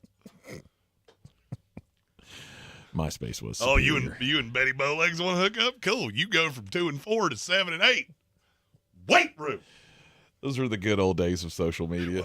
And you could, if you and your girlfriend got in a fight, put up a great Creed song as a apology. Yeah. That's how I feel when I think of or you. If you're wooing a lady, you could put a special song up on your Facebook page to let her know. And why? Don't laugh, because that's how I got my wife. And I was about to say, why was that song the theme song from Armageddon by Aerosmith? I don't want to miss the thing. I was like, I knew I'd get there. It was Fat Bottom Girls, actually. It was the one that did it for her. Oh, you know, one of these days I'm going to get a call of Tank's dead. Man killed him. She may. She ain't in the greatest mood lately. She stabbed Tank doing stupid things. She may do that thing where she makes me a steak and then stabs me with the knife. It's got a lovely A1 and antifreeze sauce to it. At number 15 in this week's power rankings. 14. The San Francisco 49ers. Okay, the San Francisco 49ers. I don't buy you. Mm-mm. I don't buy you, and I'm not going to buy you. And I don't care what your record is. I've watched you. I know what this is. As a matter of fact, this is verbatim what I said it would be going into the season. If their record's going to look a lot better than they do, then they're going to get into the playoffs. They have to play somebody on the road, and they are going to get mushed. Mm-hmm. Mm-hmm. This week against the Jaguars. God, I love Jacksonville this week. I do. I love Jacksonville so much. With no Nick Bosa. Now Nick Bosa is gone for the year. His third ACL tear. Second on the right side. Brutal. Yeah. T's and P's for him and his recovery. The Jaguars, the Rams, the Bucks. That's the next three games for the San Francisco 49ers. I mean, I feel like through that stretch, we'll find out who this team is. Do you know how many sacks the 49ers have total? I will guess 8. It's 5. Wow. Nick Bosa was 2 of them. Nick Bosa was 2 of them. Bryce Huff is 2 of them, and Upton Stout is the 5th one. Upton Stout. Getting a sack. There you go. San Francisco's not good. Yep. At number 13, are they good? Now we're into the – what is happening? Are the they? Indianapolis Colts. Are they? I think they're not bad. I really do. I think they're not bad. I'm staring at the Bronco game going, you shouldn't have won that game. But you did. And I don't think that the Broncos are great, right? I mean, you're in their class. Okay, you're in the wild card tier. We're fighting for that 7th, 6th playoff spot in the AFC. But, I mean, I guess that is a mile ahead of where I thought you'd be. When you came into the season with Anthony Richardson and Daniel Jones, I didn't have much hopes for you. But sometimes fit matters. It does. And this team just looks different. The defense looks better. They are really leaning on Jonathan Taylor. I mean, look, if I was an Indianapolis Colts fan, I would be pretty happy about what I'm seeing right now. Indianapolis up 9 spots, undefeated. One of the few undefeated teams left in the NFL. I don't think they're elite, but I think they are a playoff team. And there's a great chance that them or the Jag. I think it's funny that the AFC South may wind up getting 2 teams in, and neither one of them are the Houston Texans. At number 12, the Seattle Seahawks. Another team up 9 spots from last week. Hey, Seattle, you remember that thing I said about Sam Darnold? How much you like him right now? He's pretty good, isn't he? He's doing all right. I right. tried to tell you. I love Sam, and it's going to get better and better and better. They're starting to ingratiate Torrey Horton. It is obvious how good that kid is. We talked about him a ton in the pre-draft process. Now, if only they could figure out a way to stop giving the ball to Kenny Walker ever. I am officially. I've reversed course on this completely. Mm-hmm. It is Zach Charbonnet all day, day. Because Kenny Walker, I don't think I've ever seen a running back that does less with more than he does. There are times he runs through a hole, and I swear to God, I think he closes his eyes. Like, nope, don't hit me. I'm scared to death. No. What is happening with Darian Kendrick, by the way? There's 2 different last 2 weeks I have seen him make big plays and going, wait a minute, wasn't he a Bulldog at one point? He was. A Bulldog / Tiger? He was. I saw him make a play this week, and I went, ooh, I was today years old when I learned you played for Seattle. I didn't know that. I thought you worked at the Home Depot. He's played pretty good with Witherspoon out. Number 2 highest rated PFF corner in the league. Darian? Wow. For 3 weeks. Good for him. through 3 weeks. Good for him. Look, I like Seattle. I like Seattle coming in. They've done nothing to change my mind. All right, let's rip the Band-Aid off of this one. We have a super chat to this one. All right, let's get to the super chat page. Sorry. Money from the money tree. Fall on me. Life's Colin said before you get to the Chiefs, check your DMs on Discord, and I found it. It's from Colin. He said, Jeremy, are you more concerned about the Chiefs offense specifically or the team as a whole? And he was talking about the 2021 season. There was a lot to this. It's a lot to read. Mm. You know what I'm scared of? I'm scared of that I look at the Kansas City Chiefs roster right now from pillar to post, and I don't like really much of anything I see. I think Baltimore is going to hammer them this weekend. And I think and that's what he said, is hold off on moving them too much until they play Baltimore. I can't do that because I've already seen them. They're 1-2 right now. I didn't feel like they were markedly better than the Giants.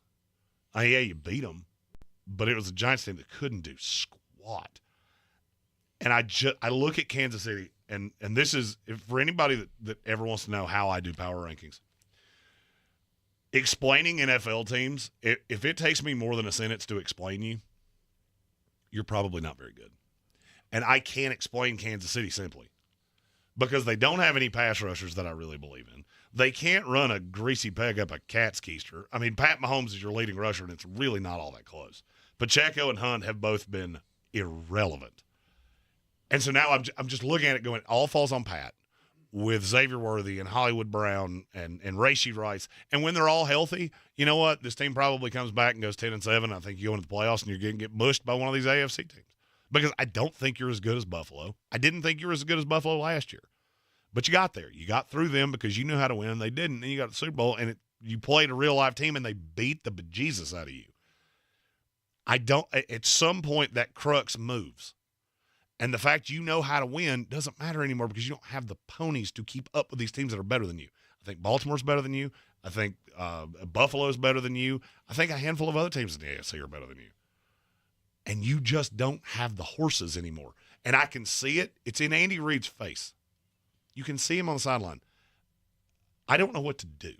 Like, I don't know. I don't have the audible here to make this better because I can't use the running game. I don't want to get into defensive shootouts because I feel like I have liabilities in the secondary, and a good quarterback's going to pick on them like Justin Herbert did. It told me a lot that I watched an entire game between the Chargers and the Chiefs. At no point did I think the Chiefs were going to win it. It's the first time that's happened in 5 years. Mm-hmm. And that's where I'm at. Could they prove me wrong? Sure, they did last year. And then they proved me right in the Super Bowl. No. The Kansas City Chiefs falling outside of the top 10 at number 11. You're in the Sportsocracy. It is a Power Rankings Tuesday. The top 10 is up next. ESPN Asheville. Your mountain weather forecast. All right, may run into a shower thunderstorm next couple of days. I think the chances are a little bit higher, though, by Thursday. Hit or miss storm this afternoon, especially later in through this evening. 83. Tonight, a few showers, maybe a thunderstorm as we drop back close to 60. And on Wednesday, the fog back in the morning hours in some spots. In the mid-late afternoon hours, we'll start to see that chance of showers and thunder showers go up again. 83. Showers more likely Thursday with a chance of a thunderstorm, 77. From the Weather Channel, I'm meteorologist Ray Stajic. This report is sponsored by Bojangles. It's always bow time. It's bow time. The Pork Chop Griller is back at Bojangles for a limited time. We know you missed it, because when you take a tender pork chop and sandwich it on a made-from-scratch biscuit, it's not a flavor you want to say goodbye to. It's bow time. With great deals coming this Prime Big Deal Days, October 7th and 8th, greatness is a deal away. So if you love baking, you can get a deal on a new mixer, transforming you into the Lord of the Loaves. Hear ye, make way for the baron of brioche, the sultan of sourdough, the Lord of the Loaves, Prime Member Dave! Yeah, hi? Get up to 40% off with Prime Big Deal Days, October 7th and 8th. Beth, you're in charge of ordering the tacos for the meeting today, yeah? I'm not going to order the tacos. What? I'm going to Easy Cater the tacos. With Easy Cater, you can order from a huge variety of restaurants, track expenses, and save time. Nice. Oh, by the way, you're emailing the meeting notes, right? No, I'm going to easy mail them. Where's my music? Sorry, Ben. There's no Easy Cater for that. Easy Cater, the easy way to order food for work. Order now at easycater.com. Only one app puts the live radio dial in your pocket and lets you save your favorite stations, playlists, and podcasts as presets. iHeartRadio is your all-access pass to the audio that moves you. Get what millions already have. The free iHeartRadio app. The #1 app for radio. Bear's Smokehouse Barbecue in Asheville has two things that all Sportsocracy fans crave: bold flavors and big portions. Oh, yeah. And they've got the balls. Bear's famous bear balls are packed with mac and cheese, pulled pork, cornbread, and deep fried and then topped with bacon and cheese sauce. This is the place to be. Live music on Saturdays and the first Sunday of every month. They partner with the Guitar Bar to host Mr. Jimmy's Barbecue Blues. Bear's Smokehouse Barbecue in downtown Asheville and South Asheville. I pledge allegiance to the flag of the United Link your Ingles Advantage card to your child's school, giving the advantage to those who really need it. That's our pledge to you. Under God, indivisible, with liberty and justice for all. This is J.W. Whitley, General Manager at Parks Ford of Hendersonville. Our value of commitment, committed to you as our customers and the community that we serve. To do better, be better every day. That's the Parks Promise. Experience the Parks Promise today at parksfordhendersonville.com. Sure, you know Appalachian Motor Coach is the official shuttle sponsor of the Living the Dream Tailgate Tour. But did you know that they can get you anywhere in style? Weddings, bachelor or bachelorette parties, corporate gatherings, family reunions, Appalachian Motor Coach makes the ride part of the fun. Luxury seating, climate control, and none of the stress of parking or driving. Appalachian Motor Coach gets you there relaxed, on time, and ready for the party. For more information, visit them at AppalachianMotorCoach.com. Appalachian Motor Coach, the best memories start on the ride.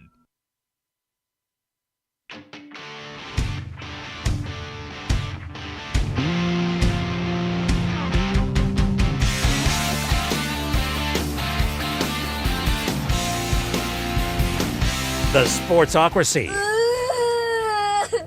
Who are we going to cheer for on Sundays now?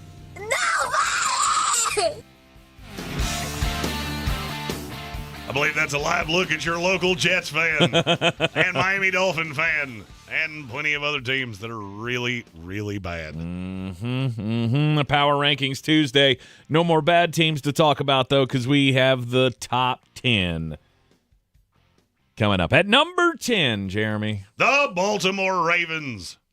That feels like a drop. The thing that scares me is how tough their schedule is, and they can't close games. I still believe in Baltimore.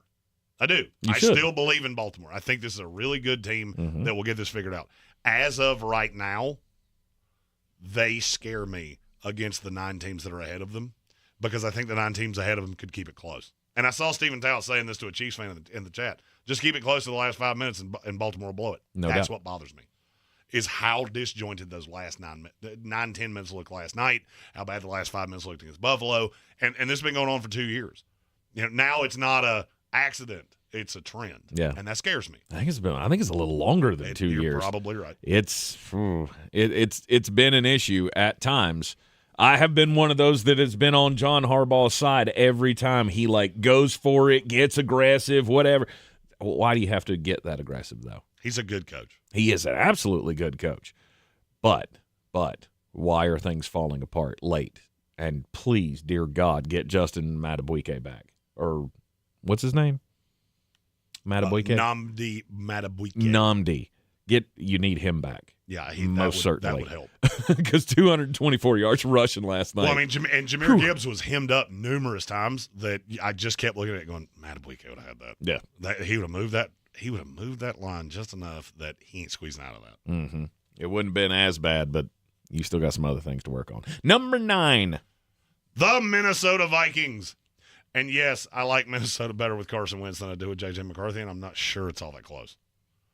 They've already said he will play this week. Mm-hmm. I'm not going to be shocked if we really slow roll J.J. back.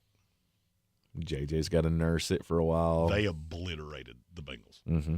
And as long as you got a defense that's forcing 5 turnovers, I mean, I get it. It's against a backup quarterback. I'm well aware of that. And somebody will say, you've got Minnesota too high, and I might. Minnesota does something that very few other teams can do. They win a lot of different ways. Also, I do find it funny that they finally figured out that how much better Jordan Mason is than Aaron Jones when they had to. Mm-hmm. But now you get the Steelers and the Browns. Before you come up against the Eagles, Chargers, Lions, Ravens, that's a murderer's row. Minnesota's going to sort out over the next few weeks. Their good is this good. Mm-hmm. I don't know where their bad falls in. I don't know yet. There's not enough information here. Yeah. At number 8. Oh, I lost it. I hit the wrong button, Tank. Fire them cannons. By golly, put more powder in those things. I swear we didn't do that on purpose. This is where I'm at. That a Tampa Bay team that I'm not crazy bought into, I think is still a back end of the top 10 team. Mm-hmm. Because right now in the NFL, I don't look at a lot of teams, and I don't think there's a great team in the league. There's one that I think it's debatable. Everybody else has massive flaws. Tampa Bay finds ways to win, and there's a merit to that. Now, the flip side of that is, why are you this close to the New York Jets? I don't know. This is what Todd Bowles does. It's why you get burned in the playoffs, because you let teams hang around when they shouldn't, and you find a way to lose. Yeah, you find a stupid reason to give up a blocked field goal that costs you the lead late in the game. It's what Tampa Bay does, and it's not going to surprise me at all if they come out this week and the Eagles game is the same score, 29-27, and whoever's got the ball last wins. Some reason they tend to do that. This is a team that is always competitive, and they're going to be in it at the end more often than they're not. That defense still scares the crap out of me, though. I understand that. Jamel Dean. I'm going to need him to go get somewhere pretty soon. I'm going to need Benjamin Morrison or Jacob Parrish to tighten up so we can get off the Jamel Dean train. Number 7. The Green Bay Packers. Bit of a drop from last week. You lose to the Browns, it'll do that. Because you can't lose a game like that. Jordan Love I saw from Jordan Love exactly what it was that has always scared me. I saw exactly what's always scared me, which is you can find a way to rip defeat from the clutches of victory. Mm-hmm. You did the one thing you couldn't do. And it has brought back all of the reservations that I had about Green Bay. Well, good news for them, the game that they just botched against the Cleveland Browns, there's still 2 games to the good, because I didn't have you beating Detroit to open the season or Washington in week 2. And 6 out of their next 7 games are super winnable. Question is, will you winnable them? Look, you lost to the Cleveland Browns in a game that you dominated them for 52 minutes. That opens up a lot of things. It does. And number 6. The Washington Commanders. I'm not saying a word. Y'all. No, you're not allowed. No, y'all told me not to, so I'm not saying a word. Yeah, you're not allowed to, because we'll fight you. Every time I try to say something good about them, it doesn't go well.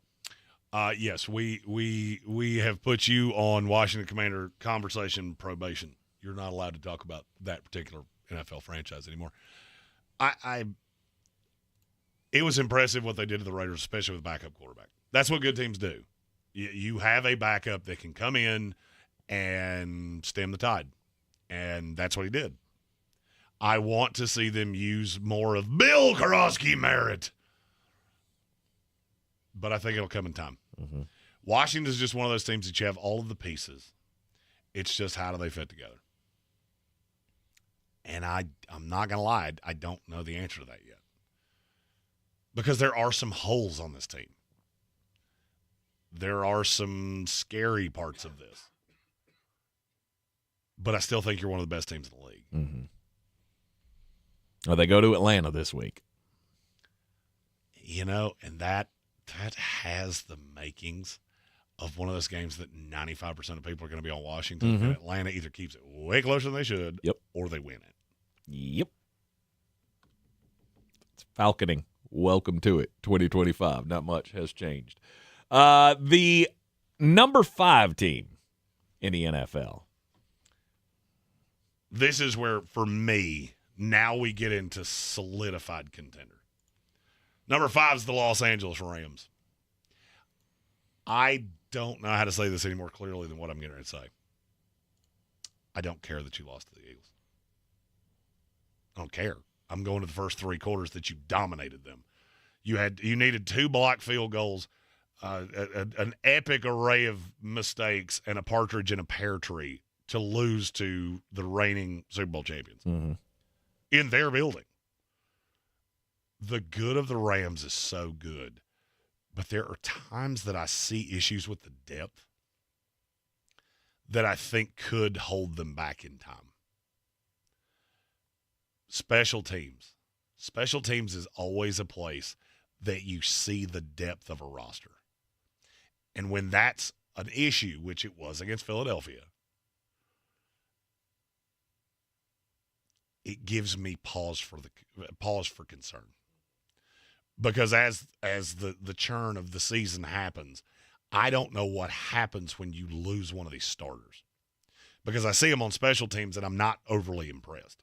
I'm not overly impressed by the depth of this team, but the high side of it is so good. And when Matthew Stafford's on, there's not many quarterbacks in this league that are better than him. No, that is for sure. Los Angeles Rams at number 5. Number 4. The Detroit Lions. Yeah, we had a blip week 1. Are we back? Are we back on the train? Does everybody feel comfortable now that they put up 90 points in 2 weeks? It certainly looks more like business as usual. Mm-hmm. And that's a good thing. I like what I saw last night. But I still can't get that first week out of my brain. Do you ever do that where, in spite of the fact that you've seen a lot to the other side, I can't forget that first thing I can't forget the bad. I get it. I chalk that up to mainly they didn't really know what they were getting into with Green Bay, because they didn't know what that was going to look like when Micah Parsons in his debut. They looked ill prepared against Green Bay. They did. The offense was all funky. Remember, they weren't pushing anything down the field. They weren't trying anything too crazy. Like, I don't remember seeing any of the handoff to Amon-Ra St. Brown. He pitches it to Jahmyr Gibbs. Like, none of that was worked in week 1. It was all kind of felt still just like a preseason game. And you got punched in the mouth by a division opponent on the road in their house to open up a season with a new offensive coordinator that's trying to build everything. I get down that path of there are so many, I hate excuses, but there are so many excuses that this feels more comfortable. Right? We saw them come out in week 2 in an emotional game against their former offensive coordinator, and they put the screws to the Chicago Bears. And then last night against the Baltimore Ravens, I mean, that was a masterclass of how you disrupt, how you get after Lamar Jackson. They had, 7 sacks in the game? I feel like we're kind of corrected from week 1. Maybe that can still come back up to bite them in the end, but they're capable of this. They're capable of losing every week. You're capable of losing every week with Jared Goff. You're not going to do it a lot, but you will do it. This is a team that, to get back to that real Super Bowl contender level, is going to have to keep evolving. But what I've seen the last 2 weeks is really encouraging. Yeah. We're up to number 3. The Buffalo Bills. I do need you to explain, why is your defense so bad at times? I mean, it worked against Miami, and it worked against the Jets, and you got lucky against Baltimore. But it's another one of those things, kind of like I said with Detroit, I still know it's there. Mm-hmm. You get the Saints this week, then you get the – it is comical that a reigning division champion can start with a schedule that's this easy. You get the Saints, the Patriots, the Falcons, the Panthers before you get into the Chiefs. And you got the Dolphins on the other side of that. This team will literally be 8-1 at absolute worst, and that's if they sleepwalk. They still have the Texans, the Steelers, the Bengals, the Patriots again, the Jets again, and the Browns left on the schedule. How did that happen? I have no idea. I have absolutely no idea. Because you certainly don't look at Houston as a threat. Nope. After what they put out so far. Cincinnati's off the board with no Joe Burrow. You have 3-ish threats, like true threats, left on that schedule for a division champion. The Buffalo Bills will go 13-4 at absolute worst case scenario. I was thinking more, Oh, I'm saying absolute worst case Oh, scenario. okay. You're saying you that's lose the 2 games that Yeah, don't yeah. make a lick of sense. Right. You just I can hold see it. serve, you'll go 15-2. Yes. And then everybody has to go through Buffalo to get to the Super Bowl, and that's going to be tough to do. Yep. Got to play in Orchard Park in January. That's not going to be fun at all. Number 2. The Philadelphia Eagles. You did get dominated for 50 minutes. They did. I mean, absolutely just held down and stop punching yourself for 50 minutes. But you didn't give up. No. And that's rare. There are very few teams in the NFL that would have come back to win that game. And Philadelphia did. And look, I said this yesterday. At some point, we have to give Nick Sirianni credit. I don't think he's a great X's and O's guy. You look up and down this stat sheet, and you go, if you had told me this, shown me this blind, I've seen nothing other than this. I would have said there's absolutely no shot the Philadelphia Eagles won this game. None. Just looking at their statistics. Just looking at the stat sheet. There is no physical way that Philadelphia won this game. But they did. Somehow, some way. They rolled it off in the third quarter. Never looked back. And that brings us to number 1. Go, Chargers, go! Los Angeles holding serve at the top. They're the best team in the NFL.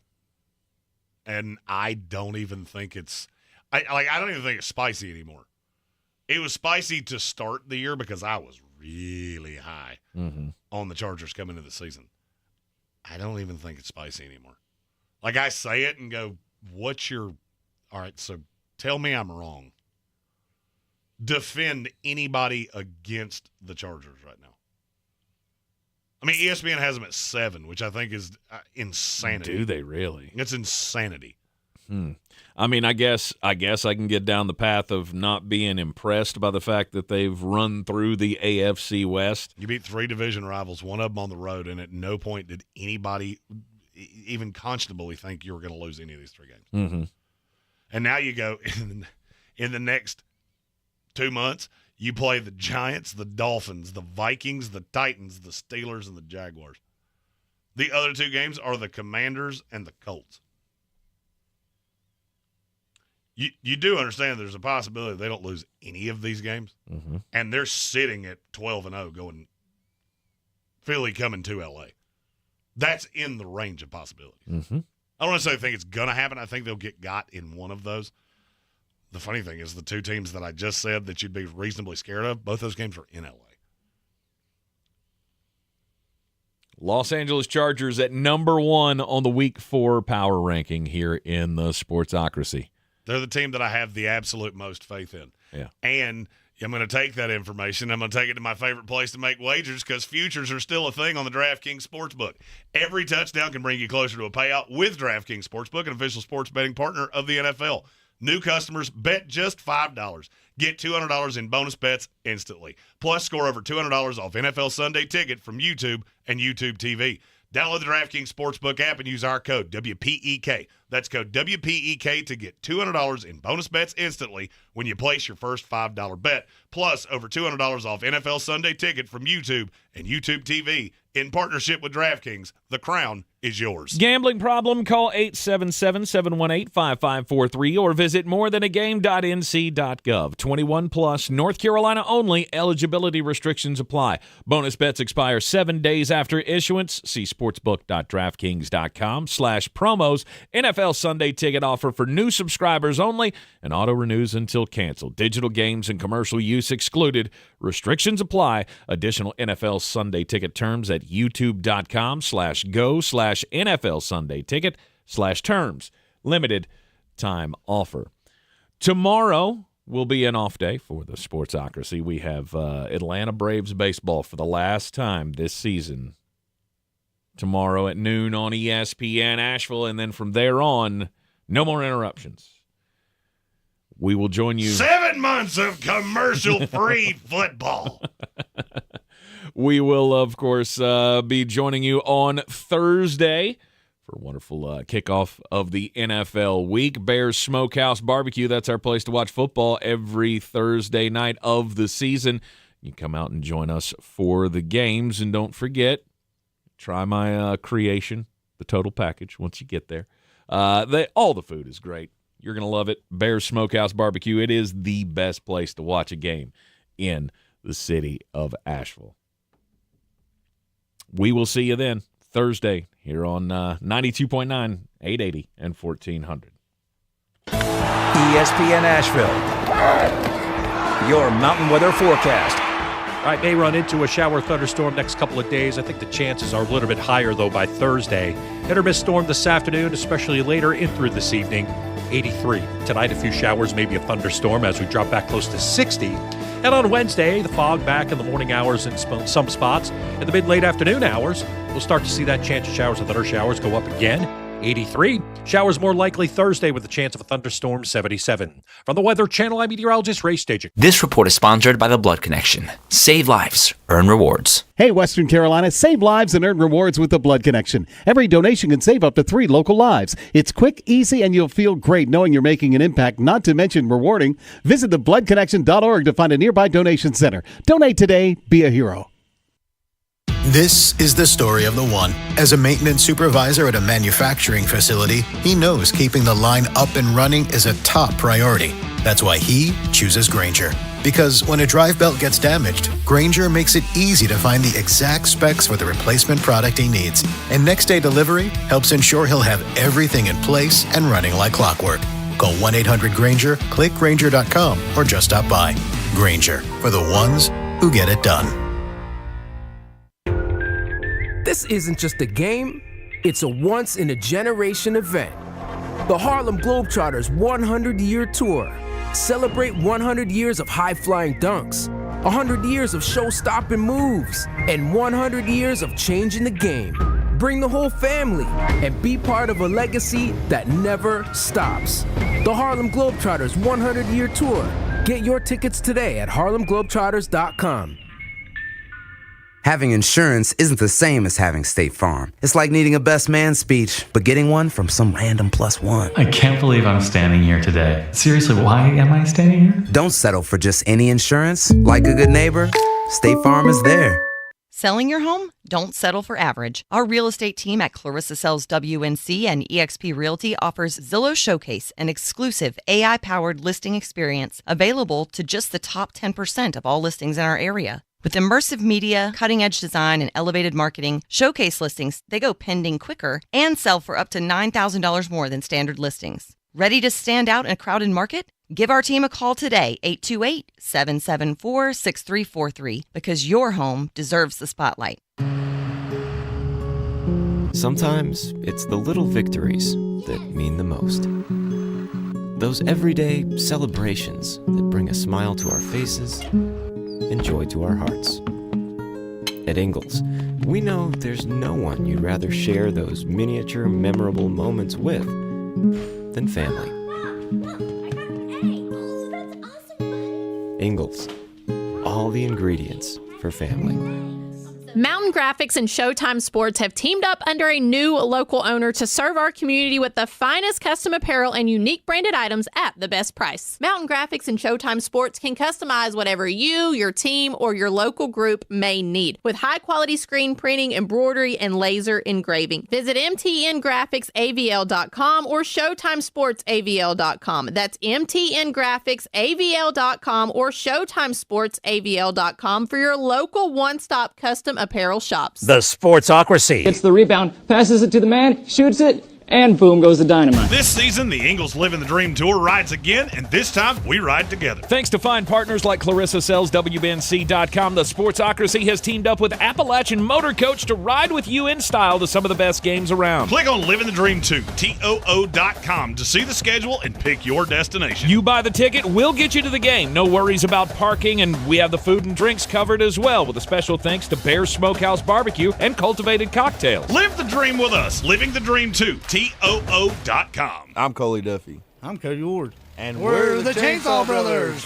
Actually, we're cousins. A few days after Helene, we was in the driveway having a couple beers, waiting on the power to come back on. And we heard so many people calling, needing trees removed, and couldn't afford it. So I called my dad to borrow a chainsaw, and over the next few months, we cleared trees for our neighbors. Our business was born out of wanting to help Western North Carolina get back on our feet. We are fully insured and licensed. We keep our promises, meaning if we say we're going to be there, we'll be there. In these parts, we live how we were raised. When you call the Chainsaw Brothers, you're not a customer, you're family. We're good at what we do, and we do it for a reasonable cost. For all your chainsaw needs, call the Chainsaw Brothers. 828-316-1013.